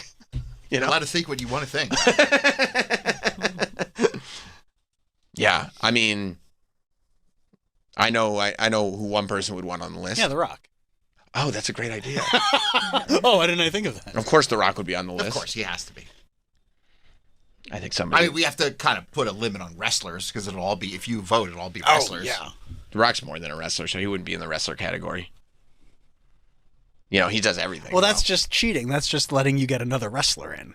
No, it's not. Now you can put Stone Cold on. No, oh, that's a good one. Ric Flair. And Shawn Michaels. Oh, Definitely yeah. Shawn Michaels, Yeah, right? He's Bret Hart. Bret Hart's really good. Yeah.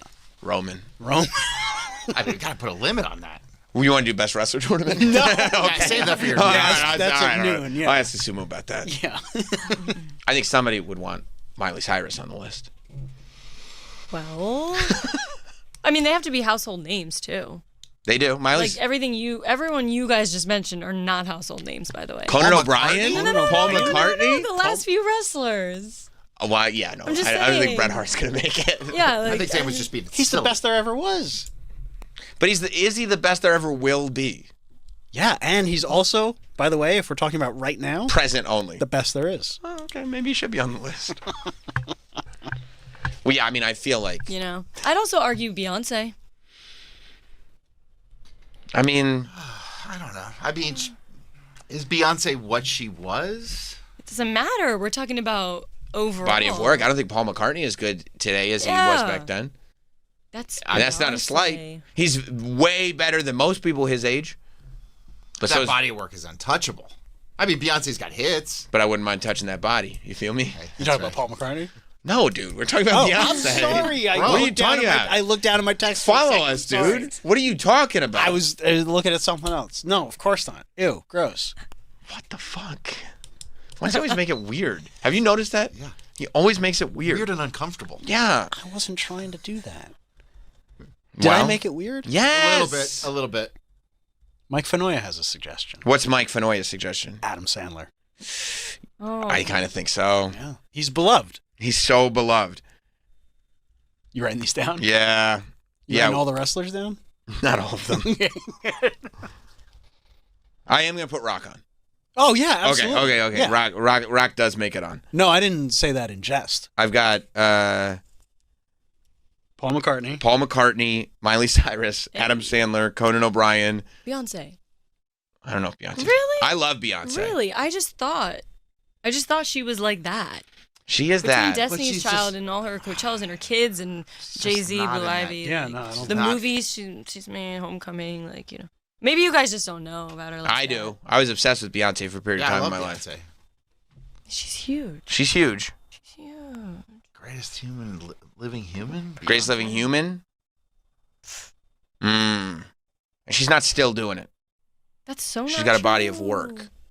You mean Cowboy Carter? I'm just talking about in general. This ain't Texas, ain't no Hold'em? I don't know. I feel like if That's you ask true. different My Soul, that was a great demographics, song. they would agree with me. I went You know to, what I mean? bro, when I was in Atlanta, and it was at the same time that the Beyonce concert was on, I couldn't do anything. I mean, yeah, of course in Atlanta too. I mean everywhere, but I mean especially Atlanta. I'll at least put her down so she'll be considered. I'm just saying, other people would agree with that. I think that's not wrong. Nobody's calling. I don't know about listeners of the Huh. show. Yeah, listeners, I'm talking about different demographics here. demos. You know what I mean? We can't limit. This isn't the shows, but this is I just the wouldn't best pick person. no Conan O'Brien. Listen, don't start That's saying his things name, you can't sorry. take back. I don't. Conan O'Brien. Okay, let's go. That's fine. What do you want to do? The Harvard Lampoon. We'll go back to Harvard if you want. What do you want to do? Breaking into show business. SNL. The greatest writer in The Simpsons history. Pish posh. Do you understand? Pish posh. This Simpsons season 3 through 13 might be the greatest run that any television show, animated or not, has ever had. Your opinion? No. Oh. Fact. Yeah. Really? That is a Seasons 3 through What do you 13? mean great run? No, I'm just being curious here. Like, what do you mean? Like factually based on ratings? No, based on quality. Okay. Of and episode. That is a little. Do you understand the level? And by the way, when I drop references from Simpsons season 3 through 13, and people don't get them, not a good look. Of course not. Not a good look. That's- It's the yeah. only reason Travis still works here. He gets all the Simpsons references. I go home and I just watch The Simpsons over and over again. Oh my God, Just he's going in to drop case. another one. I'm not going to get it. Why do you think me and Danhausen became friends? Simpsons references. That's how anybody can become friends with anybody. Dog, like, there's very little that is that powerful as Simpsons references. Not even Office references can even touch Simpsons references season 3 through 13. I would argue SpongeBob references, but we're of a Get the different fuck out of generation. here. No generation, no nothing. You would say that though. I wouldn't, but I will. No, SpongeBob references are great. You don't know them. I know all of them. Krabby Patties. Yeah. Okay? But nobody's like, wow, that writing. No. It's not. Yeah, but I bring up Ogdenville. You look at me like you start going cross-eyed. Exactly. I bring up what's funnier than 24. Oh, you don't know the answer. I know. Yeah, well, you know what's funnier than 24 24? wasn't funny at all. 24 was very serious. No, you're talking about the Keith Sullivan show. No, but I'll tell you. You know what's more famous than SpongeBob is Ogdenville, and you don't even know what put it on the map. I don't. Good reference. Excellent reference. Thank you. It's the monorail. That's the point. Monorail. I mean, do you know what it's like when you go to Disney World and your kid looks at you and asks you, "Is there a chance? Is there a chance the track could bend?" I have no idea. And I say, "Not on your life, my Hindu friend." Roland has a suggestion. Okay. I don't want to say it on the air. I'm just going to show it to you. It's the person who used to run the channel. It's an inside joke, Roland. I'm not putting him on. It's very funny. It's very, very funny.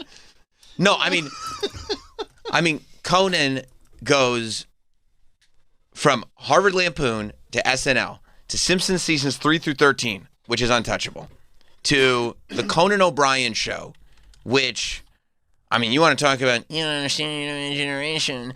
The generation of people that were raised, and that's just what you sounded like. The generation of people that were raised on Conan O'Brien are the funniest, best looking, most clever, smart people there is. I agree with that.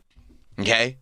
I mean, it was like nobody could do what Conan did with that late night show, and they thought it couldn't be done after Letterman. He came in as a writer, an unknown, and just showed up and hosted this show and literally changed late night forever. Got fucked out of the Tonight Show, became the biggest babyface in entertainment after he got screwed over. Went to cable. Now is just like, then did a live performance, which was lit when he went on a live tour because he couldn't be on TV contractually. But this all appeals to what you guys like. You guys are in this Everybody likes demographic, it. this comedy world. There's so many people out here that aren't. Yeah, but greatness is what we're scaling. Of course. But Right? there's so many other areas of greatness with other that's things why- that you guys would barely consider. That's why Miley's on the list, dog. Well, you did that. Thank you. That's true. I mean, if you're saying the greatest human, you have to look at the whole body of work and look what they've accomplished. They have to be great in their field. And it has to be untouchable. Untouchable. Conan's untouchable. And he's still doing it. Paul McCartney, untouchable. Right. And you know he's a good dude because he's doing that show with the lady that works with him forever. Oh, yeah. Conan you're talking about. Yeah. Yeah. Paul McCartney's untouchable. She likes wrestling.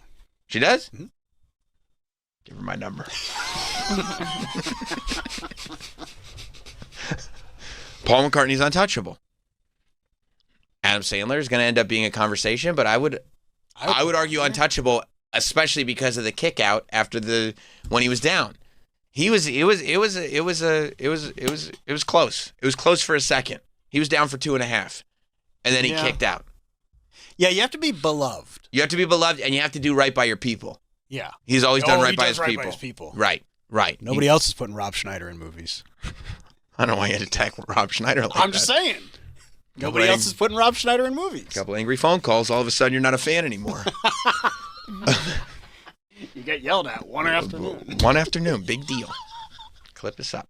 Still up. Mike, did you have a suggestion? I have several. Okay. Jerry, Larry, Julia Louis-Dreyfus, and Keith Hernandez. Keith Hernandez? Keith Hernandez. I know some people despise him. I despise him. Some people loathe him. That's true. But, okay, based on what you just said, you could make an argument for Larry, I think. Absolutely. Larry who? Larry David. Larry Hoover. Oh. Whip and work. Hallelujah. Yeah, but I think we need to. I love Larry, Mm-hmm. but I think we need one from each field. Well, or is there a bracket for each one? I don't mind that either. Sam, do you mind a bracket? Qualifiers, you're saying? Well, like the same way the NCAA tournament breaks down. They do the first four. We have quadrants. Yeah. Right. There's a comedy quadrant. That's the way to do it. That's the way to do it. Yes. That's the way to do it. Quadrant it out into topics, and then once you get into the Final Four, you start going basically what's better, music or comedy, sports or So what are the art. quadrants? Comedy. I think comedy, music, sports, and all around. Misc? All around. Not misc, all around, because you can't be great at misc. At all? What's all around? All around, like The Rock. The Rock would be an all around. Say I think multi-purpose. Entertainment? That feels like all around. Well, what about what would Adam Sandler be, right? Comedy. Oh. Because it's not necessarily TV stand-up. film. I'd say comedy. So Adam would be against Conan. Yeah, that's tough. And Larry David. And Larry David would be comedy. Yeah. That's a tough one. Right. Conan against Larry David? We're not there yet. Yeah, that's why we do... All around, I think, is the fourth quadrant. Luckily... All around? All around. See, luckily... I know, there's a lot to discuss, but a lot of it boils down to the possessive apostrophe at the end of... Like, if you look at the title of the show. Troy, where do they put the possessive apostrophe? After the Roberts. Okay, and then what's before the Roberts? Sam. So I guess I'll make the call on this one. all around is just the dumbest thing I've ever heard of. Oh, it is? I can think of one other thing. Is that where you go? I can think of one other thing. Yeah. Where does Miley go? Music, right? What? Oh, she'd be all around, bro. Because of Hannah Montana? Well, but didn't she just get that because her dad? Oh, that's true. stop. Should we have a category of Nepo babies? Nepo. The greatest Nepo baby of all time? No. No, we're talking movies and other things, not just Hannah Montana. Yeah, but then, I mean, I don't know what movie. But I mean, mainly then music. Hannah Montana movie. No, Yeah, but that was- no, like the last song. She was in Black Mirror. I'm just saying, like she's done things. But however, We'll figure it out. she didn't start as a singer. And we'll figure out a different name for All Around. No, that's it. That's actually finished. What about At All? Well, Miley and The Rock would be in the same category. They're both Disney legends. They both give all Oh, yeah, around. you want to do a Disney Legends bracket? No. James Cameron? Yeah, there's so many different Disney Would legends. he be in this too? No, Yeah. no. Oh yeah, movies. I mean, you could go endless. Oh yeah. Oh, Christopher Nolan. You were just talking about him. Directors. Quentin Tarantino. They're all Disney legends. Quentin Tarantino's a Disney legend? No, not him. No. Yeah. See, like I wouldn't put Tarantino in. Well, then maybe Because that he's not category beloved. could be entertainment. He's And not it would be the beloved, movie. and he hasn't like. But the body of work. The body of work is great, but he's not beloved for multiple reasons. No, and he's not a household name. He's he is a household name. Of course, he's a household name. Not my house. But you know, Yeah, there are. your parents don't know who Quentin Tarantino is. Yeah, right. Boy, I don't think Your dad so. loves him. No, probably not. You don't think so? No, I don't think so. He's a household name. Maybe for most, but I don't think. Except in your house. Yeah. I'll bet he is. I bet your parents are gonna be furious with you. I don't think Why so. would you put this They're not out there movie buffs publicly? Like that. You don't have to be a buff. He's literally, if you know one filmmaker, it's probably Tarantino. Maybe. No, Scorsese. But we weren't talking about him. I wonder if there are more people who know Tarantino than Scorsese's name. Everyone knows this. Whatever. What does Listen. it say? What is the name? I don't remember. Right. Scorsese? Scorsese. Not more than Spielberg. Probably Spielberg more than Tarantino. Spielberg. Scorsese. Maybe if your name ends in a vowel. Some people say like Scorsese. Scorsese. Right? So I was like, Scorsese. how do you say it? Mike in Florida. Hey, what's up, Samo? Hey, buddy. I don't think it's a stretch to say you and I don't always see eye to eye on everything, but I can say that the golden era of The Simpsons is indeed goated, despite what Danielle thinks or says. Hey, I didn't say that's not true. I was just trying to. She's just trying to get No, clear. you were pushing back. No. She was pushing back quite a bit. She I mean, pish-poshed. I do. You did pish Yeah. posh. I do It's sometimes. You ridiculous. know what I mean? It's healthy. Can't be in that I mean, echo chamber. Right. Well, No, I mean, actually, I get that, but where else guess are you what? going to get bangers? I'm going to tell you right now, something I know about Mike from Florida. He does not mind an echo chamber. I don't know what you're trying to say, Sam. Nothing, Mike. How's your? Okay, cool. Hey, how's Sleepy Donnie doing? So the thing is, where else are you going to get bangers like you go to Disney World with your kids and you say, hey, just remember, we're parked in Itchy. Oh, I love it. You're right. You're right. All the time. You're right. It's just incredible. It's great stuff. All right, Danielle, open your mind a little bit and be open to new ideas, new thoughts, and maybe you learn a thing or two. Okay, Whoa, that feels that was mansplaining. mansplaining. You did mansplain. Thank I you. mean, I go to Mike. the mall, I say that. Thank you, Mike. Yeah. Maybe projecting even. Yeah, there was a little projecting going on. I think Danielle was just questioning. Well, yeah. One should. Exactly. Yes. Got to be devil's advocate. That's right. Brad in Maryland. Yeah, I think the distinction between greatest living and beloved is important, because if we're just talking about accomplishments, I know you guys aren't going to like it, but I mean, Donald Trump's been the top of his field in real estate. He's hosted major fights, events at his things, and he had a #1 TV show. And then obviously once he got into politics, when it was polarizing, he still rose to the top of that as well. He made it polarizing, but He can be in the Nepo Baby category. I honestly, I would put him for WrestleMania 4 and 5 and The Apprentice. If he had left it at WrestleMania 4 and 5 and The Apprentice, he would have absolutely been on the list. Because The Apprentice is, you're not wrong, Brett. The Apprentice, especially Celebrity Apprentice, people don't want to say it because now it's political. It's literally maybe the greatest reality show of all time. What about Loser Loses His Hair match? Well, it was the Battle of the Billionaires. Yeah, that's right. Yeah. And he won that one too. You would put that in with WrestleMania 4 and 5? And then 4, 5, and 23. Yeah, okay. Because 4 and 5 was You knew Trump that. Towers. He hosted. That's what so Brad was good. talking about. He knows that was just WrestleMania 23. Yeah, I was 23. He won the Battle of the Billionaires. You're like a historian. Thanks. He took a stunner I don't know. too. That's the word I would use. Wrestling historian? You're like a textbook. Thank you. Your brain is a wrestling textbook. Thank You're you. like a wrestling autist. Really? Well, I would take one word out of that for you. Wrestling? That's the one. Thank you. I'm just general. I would be in the all-around. Yeah, you're in It's the a all-around. blanket statement. You're in the all-around category. Look at, this was a great. Oh, this was the best. And Umaga's wrestling. Umaga's the fucking best. By the way, Danielle Umaga, no longer with us. Member of the Bloodline. Oh. Yeah, that was a big deal. Look at this. Umaga, Samoan Spike, not to Stone Cold. Misses it. Stunner. Why not? Let's put the retired guy over. This was it. Oh no, what's gonna happen? That was it. Look at yeah, yeah. And Vince can't believe it. Yeah, Well, what's gonna happen now? They're gonna elect him president. John and that was hair versus hair. So now Vince gets shaved bald. Now he's gonna get his head. Trump's hair was on the line. This is what Trump did before he was the president. That referee looks really excited. Who's Stone Cold Steve Austin? This was WrestleMania 23. So this would have been like, it would have been 2006-ish, 2007 maybe, something like that. He already looks very old. Who, Trump? Yeah. He's not a young man. 60s back then, or no, late 50s. Yeah, not a young man. Look at him. He's like, I got clippers. Yeah. He's got 4 more in him after this one. You think so? Yeah, let's do it again. Run it back. Run it back. He's still good. Look at there goes the By the hair. way, how about this for a reference? He's still good. He's still good. Just a little airborne. Yeah, that's right. See how we all get along, Danielle? Yeah. I see that. Everybody's best friends. I have that too. I know People you do. my age. I know The you do. SpongeBob. SpongeBob. John in Houston.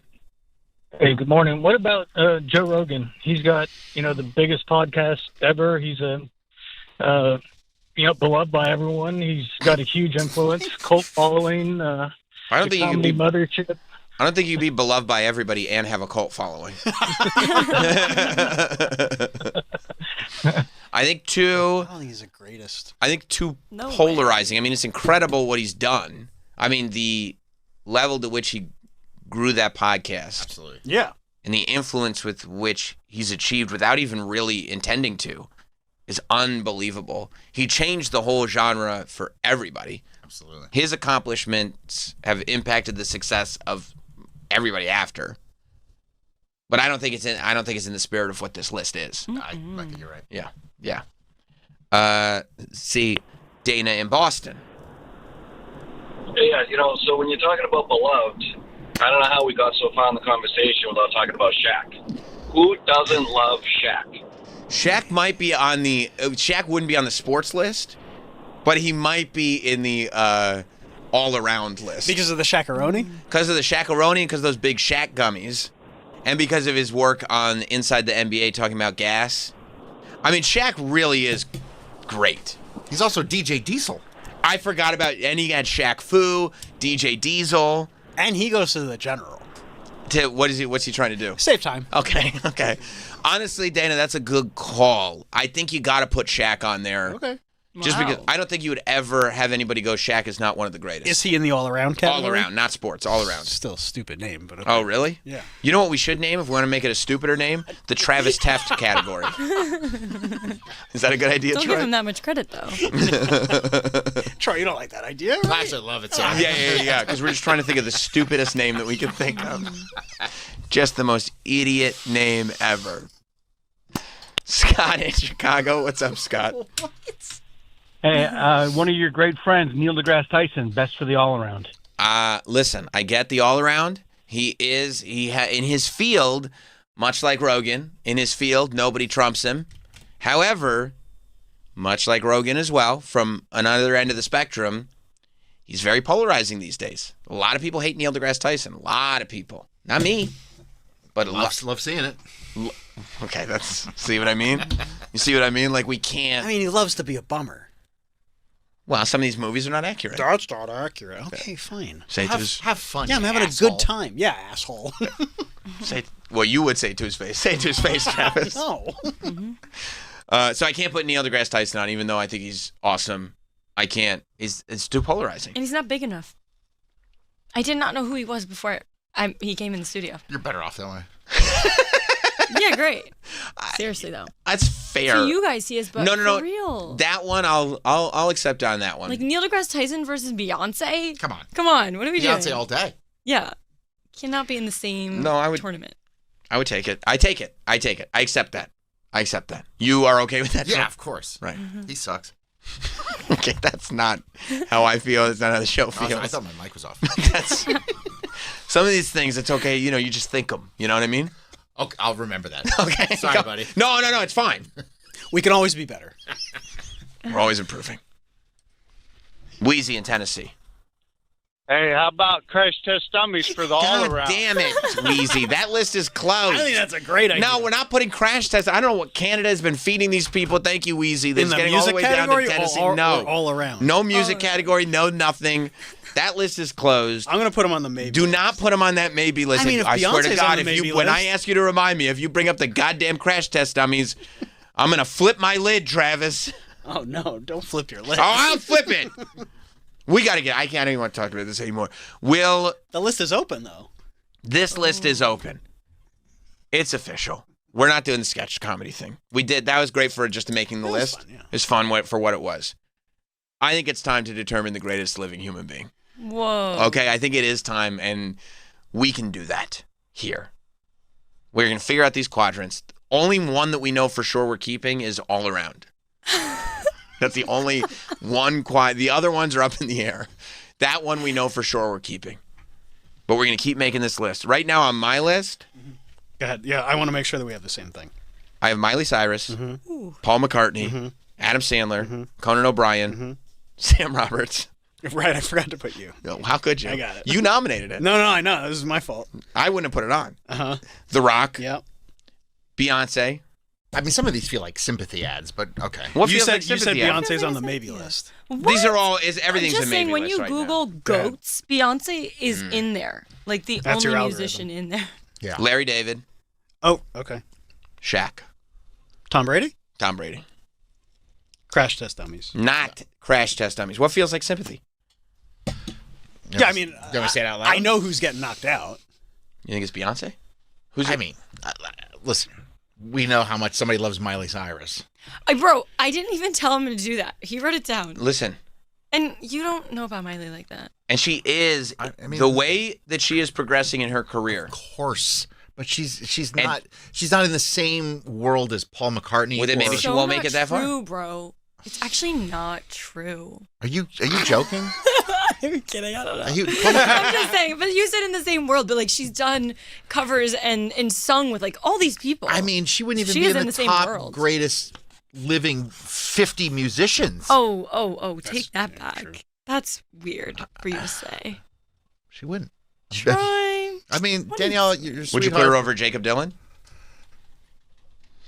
Jacob Dylan. That's the one they did He's the Bob movie Dylan's about, right? kid. He did the he did. We using the wallflowers. She's more relevant. But you like the Jacob Dylan stuff better. Bro, I gotta send you some of her covers. And One headlight. performances. She did a Morrissey cover. That's what I'm saying. I saw a like- whole playlist about it. It was incredible. Would you put her over Morrissey? No, come on. Stop that. Should we put Morrissey on the list?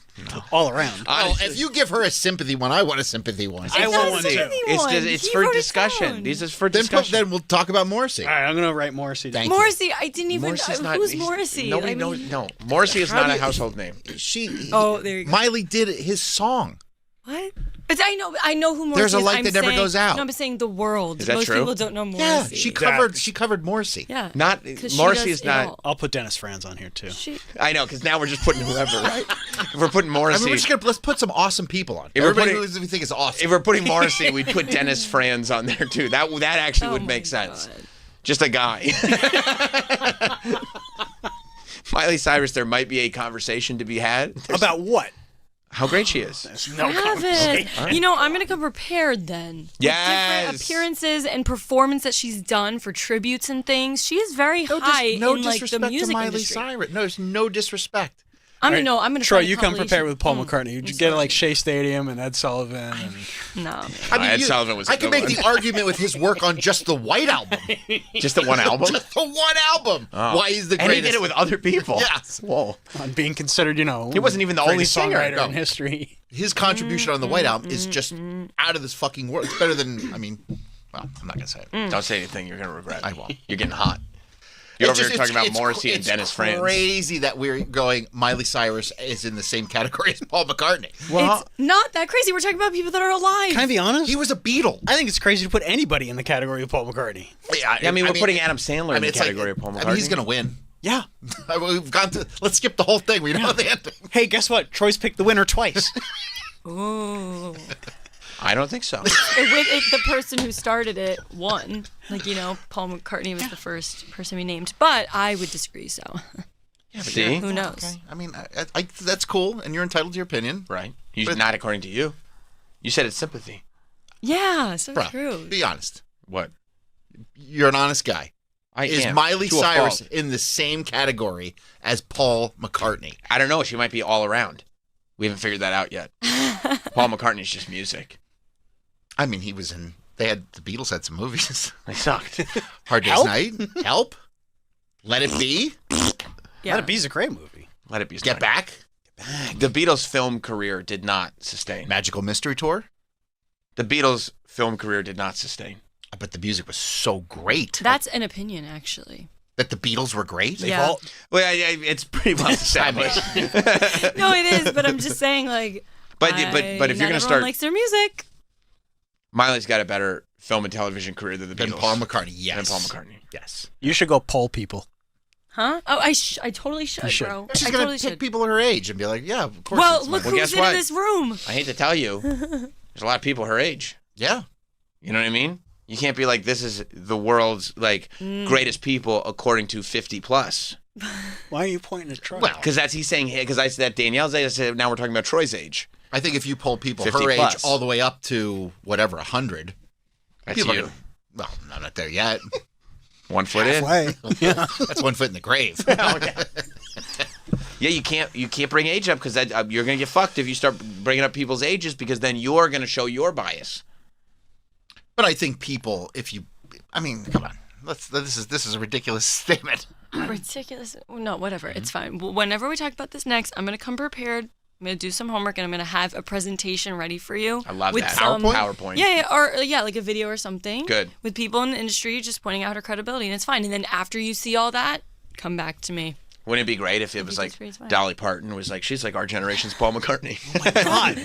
Honestly, she might. What? Oh, Dolly Parton. Dolly. Whoa. Yeah. You ate with that.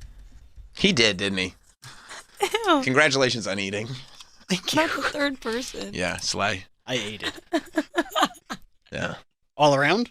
Work. Dolly. 9 to 5. Yes, I'm saying. Yeah, I mean, maybe. Maybe. What a way to make a living. Oh, Dolly. And Dollywood? Dollywood. Dolly. We might slip out of the categories, to tell you the truth. I don't know if we're going to stay quadrants because so many people kind of blend between categories. Yeah, plus all around just makes no sense. All around is honestly what you would call the whole tournament. We might call it the all around. Goat? Yeah. Living goat? Greatest living human. All around living goat? I don't want to say goat because people will think it's trivial. What does that mean? Meaning that we're just using a generational slang because you could throw goat gets thrown around. I throw around too much. goat. Yeah, you're right. Okay. If I said all around, greatest all living around human. Yeah. And the all around is in these big letters. Is that the name of this? All around greatest living human. You could just say greatest living human. That doesn't mean much, and there's no real je ne sais quoi. You know what I mean? You can't put that on a marquee. Work in progress. Not really. We kind of narrowed it down. Wait, what did we say? Greatest? All around greatest living human. Wait, what's all the around acronym? gets top billing. All around greatest living human. AAGLH. Yeah, that rolls off the tongue. Hashtag. All around greatest living human. And Miley is up for consideration, and so is Dolly, and so is Paul McCartney. You know? And you. And I am by the as way, well, which was not nominated by me. I'm no egotist. I love you, bro, but I'd probably take Miley over you. Okay, well, guess what? You have one vote and probably not even a full vote because you don't even know words. That's a good point. You know what I'm saying? Yep. Plus, so, I'm going to say this. You might take Miley over me. I would not say petulant. So? Fair point. You know what I mean? We're both bringing up stuff. And do you have weighted votes again this time? Ooh. Based on the apostrophe, my votes are weighted. It's not good. Which is tough for you, Troy. So I would I'd be careful about running those gums. Fair point. Because don't forget about my weighted votes. Oh yeah, this is gonna be great. See, everybody's already getting hot about it. This is great.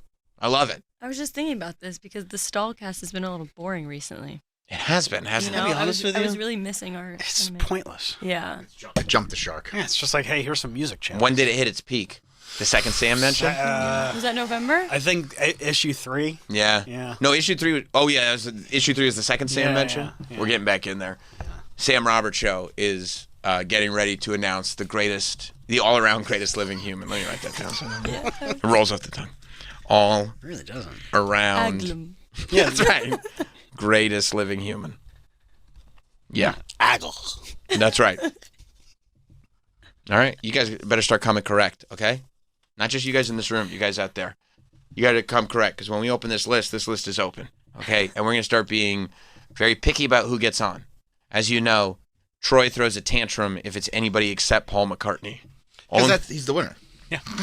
I'm with Troy. Does he I'm act trying this petulant? one. He's being petulant. Troy's being very, very petulant. Okay, so, I mean, once people start arguing, it's like, okay, but he's great at one thing. Music. I mean, the greatest of all time. At music. And he's still alive. Yeah, but this isn't the greatest musician of all time. He was on Simpsons. He was on So Simpsons. was Miley. Oh. Oh, shit. Oh. So, oh. I mean, know that? That was a pretty sick burn. Oh, that was a sick burn. Yeah.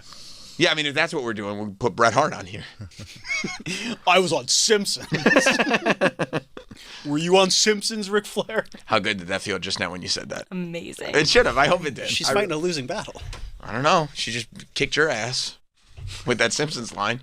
Even you got to admit, Troy. What season? She buried Troy. It would have been tough for her You to make. should know. It would have been tough for her to make the golden era. 23. Yeah. She did put him in the ground just Wait, there. when was the golden era? When did it 3 end? through 13. I mean, it ended. 13 was before that. Miley was on it when she was like probably 16. No. Miley, I don't even know if Miley was born before The Simpsons jumped the shark. Like, there's no way Miley They said could have. 2013. No. Season 13. Oh, they said 2013. No, we're not leaving the decade of the 90s. Okay, that's fine. Yeah. Oh, okay. Yeah. All right, that's fine. Yeah, no. Why? I mean, the last 25, 26 years of that show, I'm not in that category. Actually got a lot better. Yeah. You know, it's still quite good. Okay. Yeah. All right. We're going to get out of here. We'll see you guys tomorrow.